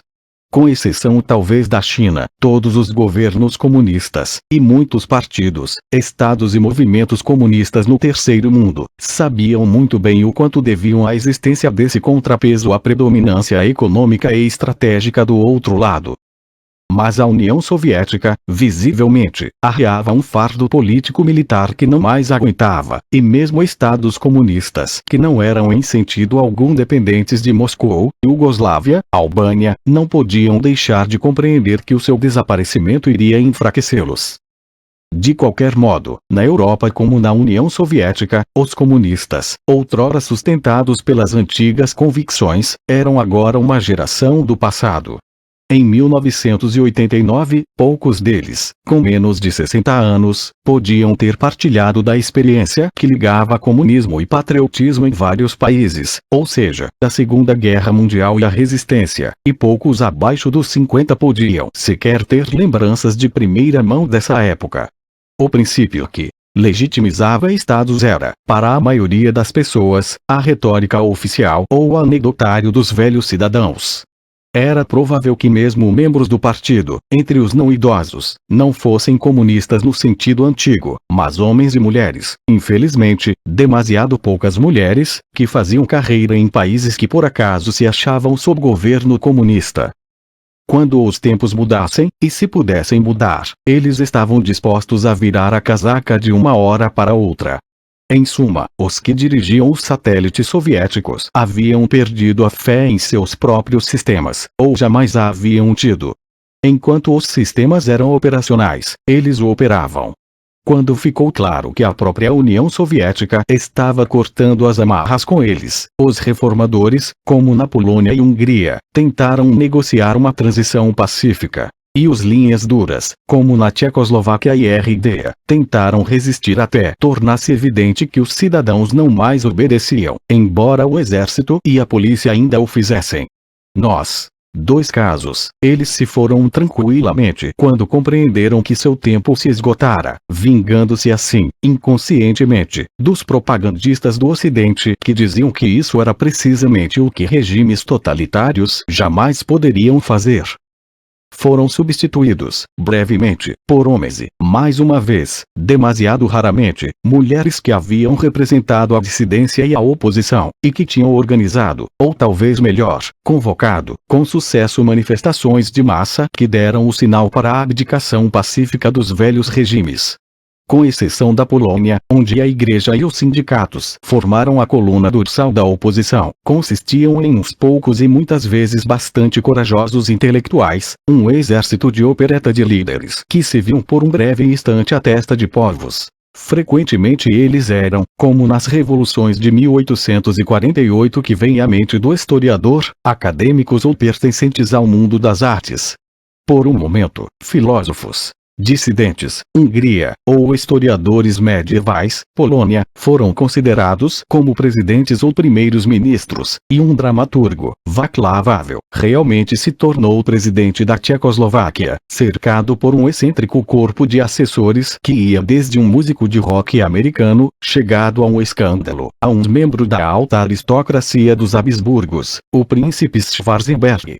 Houve uma onda de conversa sobre a sociedade civil, isto é, sobre a possibilidade de um conjunto de organizações de cidadãos voluntários ou atividades privadas assumir o lugar dos estados autoritários, e sobre o retorno aos princípios das revoluções antes de o bolchevismo distorcê-los. Infelizmente, como em 1848, o momento de liberdade e verdade não durou. A política e os que dirigiam os assuntos do Estado reverteram aos que em geral cuidam de tais funções. As frentes e movimentos cívicos ad hoc se desfizeram tão rapidamente quanto haviam surgido. Esse também se mostrou ser o caso na União Soviética, onde o colapso do partido e do Estado prosseguiu mais devagar até agosto de 1991. O fracasso da perestroika e a consequente rejeição de Gorbachev pelos cidadãos eram cada vez mais óbvios, embora não reconhecidos no Ocidente, onde a popularidade dele permaneceu justificadamente alta. Isso reduziu o líder da União Soviética a uma série de manobras de bastidores e mudanças de alianças com grupos políticos e de poder que haviam surgido da parlamentarização da política soviética, o que o tornou igualmente suspeito para os reformistas que inicialmente se haviam reunido à sua volta, os quais ele de fato convertera numa força para a mudança do Estado, e para o fragmentado bloco do partido cujo poder ele quebrara. Ele foi uma figura trágica, e assim vai entrar na história, um czar libertador comunista, como Alexandre II, 1855-81, quis destruir o que queria reformar e foi destruído ao fazer isso. Charmoso, sincero, inteligente e verdadeiramente movido pelos ideais de um comunismo que via corrompido desde a ascensão de Stalin, Gorbachev era, paradoxalmente, demasiado um homem de organização para o burburinho da política democrática que criara. Demasiado um homem de comitê para uma ação decisiva. Ele estava demasiado distante das experiências da Rússia urbana e rural, que jamais administrou, para ter o senso das realidades nas bases que dispunha um velho chefão do partido. Seu problema era não tanto o de não ter estratégia efetiva para reformar a economia. Ninguém tinha, mesmo depois de sua queda, quanto estar distante da experiência do cotidiano de seu país. O contraste com outro membro da geração pós-guerra de destacados comunistas soviéticos na casa dos 50 anos é instrutivo. Nursultan Nazarbayev, que assumiu na República Asiática do Cazaquistão em 1984 como parte do esforço de reforma, chegara à vida pública em tempo integral, vindo da oficina da fábrica, como muitos outros políticos soviéticos, e ao contrário de Gorbachev e de praticamente qualquer estadista nos países não comunistas. Passou do partido para o Estado, tornando-se presidente da República, levou à frente as reformas exigidas, incluindo descentralização e mercado, e sobreviveu à queda de Gorbachev do Partido da União, nenhuma das quais recebera bem. Após a queda, continuou sendo um dos homens mais poderosos na vaga comunidade de estados independentes. Mas Nazarbayev, sempre pragmático, tinha seguido sistematicamente uma política de otimização da posição de seu feudo e sua população, e tivera um máximo cuidado para que as reformas de mercado não fossem socialmente perturbadoras. Mercado sim, aumentos descontrolados de preços não. Sua própria estratégia preferida eram acordos comerciais bilaterais com outras repúblicas soviéticas, ou ex-soviéticas, defendia um mercado comum centro-asiático soviético, e empreendimentos conjuntos com o capital estrangeiro. Não fazia objeção a economistas radicais e contratou alguns da Rússia, até mesmo não comunistas, pois importou um dos cérebros do milagre econômico sul-coreano, que mostrou um senso realista de como as economias capitalistas pós-Segunda Guerra Mundial realmente bem-sucedidas funcionavam de fato. A estrada para a sobrevivência, e talvez para o sucesso, era pavimentada menos com boas intenções do que com as duras pedras do realismo. Os últimos anos da União Soviética foram uma catástrofe em câmara lenta.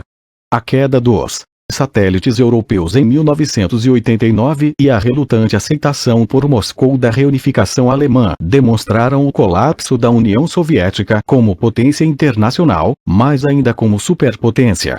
Sua absoluta incapacidade para desempenhar qualquer papel na crise do Golfo Pérsico de 1991 simplesmente acentuou isso.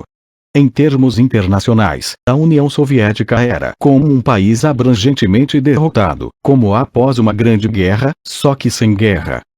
Apesar disso, manteve as forças armadas e o complexo industrial militar da superpotência, uma situação que impunha severos limites à sua política. Contudo, embora debacle internacional estimulasse o secessionismo nas repúblicas onde o sentimento nacionalista era forte, notadamente nos estados bálticos e na Geórgia, a Lituânia testou as águas com uma provocativa declaração de independência total em março de 1990. A desintegração da União não se deveu a forças nacionalistas. deveu-se essencialmente à desintegração da autoridade central, que obrigou toda a região ou subunidade do país a cuidar de si mesma e, não menos, a salvar o que pudesse das ruínas de uma economia que escorregava para o caos. A fome e a escassez estão por trás de tudo o que aconteceu nos últimos 2 anos da União Soviética. Reformistas em desespero, sobretudo entre os acadêmicos que tinham sido tão óbvios beneficiários da glasnost, foram empurrados para um extremismo apocalíptico. Nada se podia fazer enquanto o velho sistema, e tudo nele, não fossem absolutamente destruídos. Em termos econômicos, o sistema devia ser completamente pulverizado pela total privatização e pela introdução de um mercado 100% livre, imediatamente e a qualquer custo. Propuseram-se planos dramáticos para fazer isso em questão de semanas ou meses. Havia um programa de 500 dias.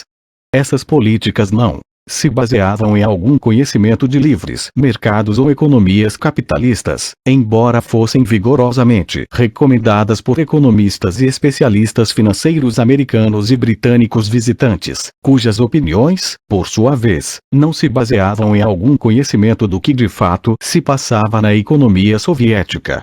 Ambos estavam corretos ao supor que o sistema existente, ou melhor, enquanto existia, a economia de comando, era muito inferior a economias baseadas primariamente na propriedade e na empresa privadas, e que o velho sistema, mesmo numa forma modificada, estava condenado. Contudo, deixavam de enfrentar o verdadeiro problema de como uma economia centralmente planejada seria, na prática, transformada numa ou noutra versão de economia dinamizada pelo mercado. Em vez disso, repetiam demonstrações de primeiro anos de curso de economia sobre as virtudes do mercado no abstrato. Diziam que ele iria encher automaticamente as prateleiras das lojas com produtos retidos por produtores, a preços acessíveis, assim que se deixasse em liberdade a oferta e a procura. A maioria dos resignados cidadãos da União Soviética sabia que isso não ia acontecer, e depois que ela deixou de existir, quando se aplicou por um breve momento o tratamento de choque da libertação, de fato não aconteceu. Além disso, nenhum observador sério do país acreditava que no ano 2000 o Estado e o setor público da economia soviética não seriam ainda substanciais. Os discípulos de Friedrich Hayek e Milton Friedman condenavam a própria ideia de uma tal economia mista. Não tinham conselho a oferecer sobre como ela devia ser operada, ou transformada. Contudo, quando veio, a crise final não foi econômica, mas política. Para praticamente todo o establishment da União Soviética, do partido, dos planejadores e cientistas, do Estado, das Forças Armadas, ao aparato de segurança e às autoridades coadjuvantes, a ideia de um colapso total da União Soviética era inaceitável. Não podemos dizer se esse colapso era desejado, ou mesmo concebido por qualquer grande corpo de cidadãos soviéticos fora dos estados bálticos, mas não é provável. Quaisquer que sejam as reservas que tenhamos em relação às cifras, 76% de eleitores num referendo de março de 1991 votaram pela manutenção da União Soviética, como uma renovada federação de repúblicas soberanas iguais, em que os direitos e liberdade de toda pessoa de qualquer nacionalidade sejam plenamente salvaguardados. Pravda, 25 de janeiro de 1991. Sem dúvida o colapso não fazia oficialmente parte da política de nenhum político importante da União. Contudo, a dissolução do centro parecia inevitavelmente revigorar as forças centrífugas e tornar o desmoronamento inevitável, não menos por causa da política de Boris Yeltsin, cuja estrela subia enquanto a de Gorbachev se apagava. A essa altura, a União era uma sombra. As repúblicas, a única realidade. No fim de abril, Gorbachev, apoiado pelas 9 maiores repúblicas, negociou um tratado de união que, um tanto à maneira do compromisso austro-húngaro de 1867, pretendia preservar a existência de um poder federal central, com um presidente federal eleito diretamente, no comando das forças armadas, da política externa, da coordenação da política financeira e das relações econômicas com o resto do mundo. O tratado entraria em vigor em 20 de agosto. Para a maior parte do velho partido e do establishment soviético, esse tratado era mais uma das fórmulas de papel de Gorbachev, condenada como todas as outras. Daí o verem como A lápide mortuária da União. 2 dias antes daquele em que o tratado deveria entrar em vigor, praticamente todos os pesos pesados da União, ministros de Defesa e do Interior, chefes da KGB, vice-presidente e primeiro-ministro da União Soviética e pilares do partido, proclamaram que um comitê de emergência assumiria o poder na ausência do presidente e secretário-geral, sob prisão domiciliar nas férias. Não era tanto um golpe. Ninguém foi preso em Moscou, nem mesmo as estações de rádio e TV foram tomadas, quanto uma proclamação de que a maquinaria do verdadeiro poder se achava mais uma vez em operação, na confiante esperança de que os cidadãos acolhessem, ou pelo menos aceitassem tranquilamente, o retorno à ordem e ao governo. Tampouco foi derrotado por uma revolução ou levante do povo, pois a população de Moscou permaneceu quieta, e uma convocação à greve geral não foi atendida. Como na maior parte da história soviética, foi um drama interpretado por um pequeno corpo de atores acima das cabeças do povo resignado. Mas não tão resignado assim. 30 anos antes, ou mesmo 10, a mera proclamação de onde se achava de fato o poder teria sido bastante. Mesmo do jeito que foi, a maioria dos cidadãos da União Soviética manteve a cabeça abaixada, 48% das pessoas, segundo uma pesquisa, e, menos surpreendentemente, 70% dos comitês do partido apoiaram o golpe de Iléu, 1992, pp. 141 e 143n. Igualmente importante, governos no exterior tinham esperança de que o golpe desse certo 164, mais do que gostariam de admitir. Contudo, a reafirmação ao velho estilo de poder do partido/Estado dependia mais do consentimento universal e automático do que da contagem de cabeças. Em 1991, não havia nem poder central, nem obediência universal. Golpe de verdade poderia muito bem ter tido êxito na maior parte do território e população da União Soviética e, quaisquer que fossem as divisões e incertezas dentro das forças armadas e do aparato de segurança, provavelmente se poderiam encontrar tropas de confiança suficientes para um putsch bem-sucedido na capital. Mas a reafirmação simbólica de autoridade não era mais suficiente. Gorbachev tinha razão. A perestroika derrotara os conspiradores mudando a sociedade. Também o derrotara. Um golpe simbólico podia ser derrotado por uma resistência simbólica, pois a última coisa para que os conspiradores estavam preparados ou queriam era uma guerra civil. Na verdade, seu gesto destinava-se a deter o que a maioria das pessoas temia: uma escorregada para um conflito assim. Portanto, enquanto as vagas instituições da União Soviética cerravam fileiras com os conspiradores, as dificilmente menos vagas instituições da Federação Russa sob Boris Yeltsin, recém-eleito como seu presidente por uma substancial maioria de votos, não o faziam. Os conspiradores nada tinham a fazer senão mostrar sua mão de jogo, depois que Yeltsin, cercado por alguns milhares de seguidores vindos para defender seu quartel-general, desafiou os constrangidos tanques à frente do prédio, representando-o para as telas de televisão. Corajosamente, mas também em segurança, Yeltsin, cujos talentos políticos e capacidade de decisão contrastavam sensacionalmente com o estilo de Gorbachev, aproveitou logo a oportunidade para dissolver e desapropriar o Partido Comunista, e tomar para a Federação Russa o que restava dos bens da União Soviética, formalmente liquidada poucos meses depois. O próprio Gorbachev foi empurrado para o esquecimento. O mundo, que estivera disposto a aceitar o golpe, agora aceitava o muito mais eficaz contragolpe de Yeltsin, e tratou a Rússia como sucessora natural da morta União Soviética nas Nações Unidas e em outras partes. A tentativa de salvar a velha estrutura da União Soviética acabara por destruí-la mais súbita e irrevogavelmente do que se poderia esperar. Contudo, não resolvera nenhum dos problemas da economia, do Estado e da sociedade. No aspecto, piorara-os, pois as outras repúblicas agora temiam a grande irmã Rússia como não tinham feito em relação a uma União Soviética não nacional, sobretudo desde que um nacionalismo russo era a melhor carta que Yeltsin podia jogar para conciliar as forças armadas, cujo núcleo sempre ficara entre os grandes russos. Como a maioria das repúblicas continha grandes minorias de russos étnicos, a insinuação de Yeltsin de que as fronteiras entre as repúblicas poderiam ter de ser renegociadas acelerou a corrida para a separação total. A Ucrânia imediatamente declarou sua independência.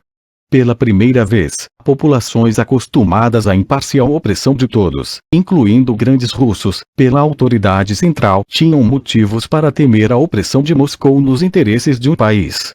Na verdade, isso liquidou a esperança de manter mesmo uma aparência de união, pois a vaga comunidade de estados independentes que sucedeu à União Soviética logo perdeu toda a realidade, e mesmo a última sobrevivente da União, a extremamente bem-sucedida equipe unida que competiu nos Jogos Olímpicos de 1992, derrotando os Estados Unidos, não parecia destinada a ter longa vida. Assim, a destruição da União Soviética conseguiu a reversão de quase 400 anos de história russa, e a volta do país à era de antes de Pedro o Grande, 1672-1725. Como Rússia, sob o czar, ou como União Soviética, fora uma grande potência desde meados do século XVIII, sua desintegração deixou um vazio entre Brest e Vladivostok que não existira antes na história moderna, exceto por pouco tempo durante a Guerra Civil de 1918-20. Uma vasta zona de desordem, conflito e catástrofe potencial. Essa era a agenda para os diplomatas e militares do mundo no fim do milênio. 6. Duas observações podem concluir este estudo. A primeira é para notar como se mostrou o superficial domínio do comunismo sobre a enorme área que conquistou mais rapidamente que qualquer outra ideologia desde o islamismo em seu primeiro século. Embora uma versão simplista do marxismo-leninismo se tornasse a ortodoxia dogmática, secular, para todos os cidadãos entre o Elba e os mares da China, desapareceu de um dia para outro com os regimes políticos que impôs. Podem-se sugerir dois motivos para esse fenômeno historicamente muito surpreendente. O comunismo não se baseava na conversão em massa, mas era uma fé de quadros ou, nos termos de Lenin, vanguardas. Mesmo a famosa frase de Mao sobre guerrilheiros movendo-se em meio à vida camponesa como peixes na água implica a distinção entre o elemento ativo, o peixe, e o passivo, a água. Movimentos trabalhistas e socialistas, não oficiais, incluindo alguns partidos comunistas de massa, podiam ser coextensivos com sua comunidade e eleitorado, como nas aldeias de mineração. Por outro lado, todos os partidos comunistas governantes eram, por opção e definição, elites de minorias. A aceitação do comunismo pelas massas dependia não das convicções ideológicas ou outras semelhantes, mas de como julgavam o que a vida sob regimes comunistas fazia por elas, e como comparavam sua situação com a de outros. Assim que não foi mais possível isolar essas populações do contato e conhecimento com outros países, seus julgamentos foram céticos. Também aqui o comunismo era essencialmente uma fé instrumental, o presente só tinha valor como um meio de alcançar um futuro indefinido. Exceto em raros casos. Por exemplo, guerras patrióticas, em que a vitória justifica tais sacrifícios, um tal conjunto de crenças serve melhor a seitas ou elites do que a igrejas universais, cujo campo de operação, sejam quais forem suas promessas de salvação última, é e tem de ser o alcance diário da vida humana. Os próprios quadros de partidos comunistas começaram a concentrar-se nas satisfações comuns da vida, assim que o objetivo milenar de salvação terrestre, ao qual dedicaram suas vidas, passou para um futuro indefinido. E, muito caracteristicamente, quando isso aconteceu, o partido não deu orientação para o seu comportamento. Em suma, pela natureza de sua ideologia, o comunismo pedia para ser julgado pelo sucesso, e não tinha proteção contra o fracasso. Mas porque fracassou, ou melhor, desabou. O paradoxo da União Soviética é que, em sua morte, ofereceu um dos mais fortes argumentos para a análise de Karl Marx, que dizia exemplificar Marx escreveu em 1859, na produção social de seus meios de existência, os seres humanos entram em relações definidas, necessárias, independentes de sua vontade, relações de produção que correspondem a um estágio definido no desenvolvimento de suas forças produtivas materiais, em determinado estágio de seu desenvolvimento. As forças produtivas materiais da sociedade entram em contradição com as relações de produção existentes, ou, o que é apenas uma expressão legal destas, com as relações de propriedade dentro das quais antes se movimentavam. De formas de desenvolvimento das forças produtivas, essas relações se transformam em seus grilhões. Entramos então numa era de revolução social. Raramente houve um exemplo mais claro das forças de produção de Marx entrando em conflito com a superestrutura social, institucional e ideológica que transformara economias agrárias atrasadas em economias industriais avançadas, a ponto de se transformarem, de forças produtivas, em grilhões da produção. O primeiro resultado da era de revolução social assim iniciada foi a destruição do velho sistema. Mas o que iria substituí-lo? Aqui não mais podemos seguir o otimismo do século XIX de Marx, que dizia que a derrubada do velho sistema devia conduzir a um sistema melhor, porque a humanidade sempre se propõe apenas problemas que pode resolver. Os problemas que a humanidade, ou antes os bolcheviques, se propuseram em 1917 não eram solúveis nas circunstâncias de seu tempo e lugar, ou apenas muito incompletamente. E hoje seria preciso um alto grau de confiança para afirmar que no futuro previsível se delineia uma solução para os problemas surgidos do colapso do comunismo soviético, ou que alguma solução surgida dentro da próxima geração pareça aos habitantes da ex-União Soviética e dos Balcãs comunistas uma melhora óbvia. Com o colapso da União Soviética, a experiência do socialismo realmente existente chegou ao fim. Pois, mesmo onde os regimes comunistas sobreviveram e tiveram êxito, como na China, abandonaram a ideia original de uma economia única, centralmente controlada e estatalmente planejada, baseada no Estado completamente coletivizado, ou uma economia de propriedade coletiva praticamente operando sem mercado. Será essa experiência, algum dia, renovada? Claramente não o será na forma desenvolvida na União Soviética, nem provavelmente em qualquer outra, a não ser em condições de uma guerra econômica total ou algo semelhante, ou em alguma outra emergência análoga. Porque a experiência soviética foi tentada não como uma alternativa global ao capitalismo, mas como um conjunto específico de respostas à situação particular de um país imenso e espetacularmente atrasado, numa conjuntura histórica particular e irrepetível. O fracasso da revolução em outros lugares deixou a União Soviética comprometida em construir sozinha o socialismo, num país onde, pelo consenso universal dos marxistas em 1917, incluindo os russos, as condições para fazê-lo simplesmente não estavam presentes.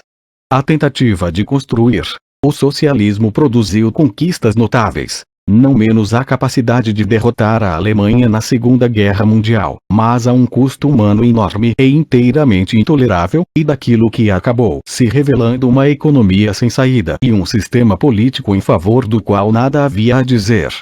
Não previra Georgy Plekhanov, o pai do marxismo russo, que a Revolução de Outubro só poderia levar, na melhor das hipóteses, a um império chinês pintado de vermelho. O outro socialismo realmente existente, surgindo sob as asas da União Soviética, operou sob as mesmas desvantagens, embora em menor medida, e com muito menos sofrimento humano, em comparação com a União Soviética. Uma revivescência ou renascimento desse padrão de socialismo não é nem possível, nem desejável, nem mesmo, supondo-se que as condições o favorecessem, necessário. Até onde o fracasso da experiência soviética lança dúvida sobre todo o projeto de socialismo tradicional, uma economia baseada essencialmente na propriedade social e administração planejada dos meios de produção, distribuição e troca, já é outra questão. Que um tal projeto é economicamente racional em teoria é algo aceito por economistas desde antes da Primeira Guerra Mundial, embora, muito curiosamente, a teoria fosse elaborada não por economistas socialistas, mas pelos não socialistas.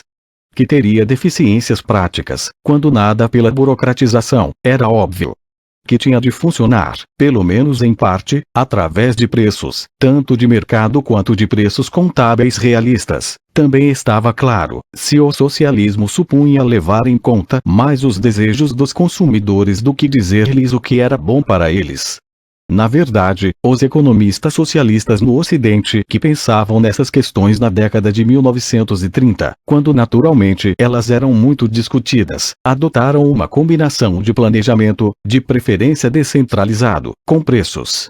Demonstrar a execuibilidade de uma tal economia socialista não é, claro, demonstrar sua superioridade necessária sobre, digamos, uma versão socialmente mais justa da economia mista da Era de Ouro, e menos ainda afirmar que as pessoas a prefeririam. É simplesmente separar a questão do socialismo de forma geral da experiência específica de socialismo realmente existente. O fracasso do socialismo soviético não se reflete sobre a possibilidade de outros tipos de socialismo. Na verdade, a própria incapacidade de a economia sem saída de planejamento central do tipo soviético reformar-se em socialismo de mercado, como se queria, demonstra o fosso entre os dois tipos de desenvolvimento. A tragédia da Revolução de Outubro foi precisamente a de que ela só pôde produzir seu tipo de socialismo de comando implacável e brutal. Um dos mais sofisticados economistas socialistas da década de 1930, Oscar Lange, voltou dos Estados Unidos para sua Polônia natal para construir o socialismo, até ir para um hospital de Londres, para morrer. Em seu leito de morte, conversava com amigos e admiradores que iam visitá-lo, inclusive eu. Eis, como me lembro, o que ele disse: se eu estivesse na Rússia na década de 1920, teria sido um gradualista bucarinista. Se houvesse opinado sobre a industrialização soviética, teria recomendado um conjunto mais flexível e limitado de metas, como na verdade fizeram os planejadores russos capazes. E no entanto, quando repenso, pergunto-me repetidas vezes, havia uma alternativa para a corrida indiscriminada, brutal, basicamente não planejada do primeiro plano quinquenal.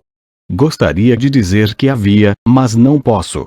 Não encontro uma resposta.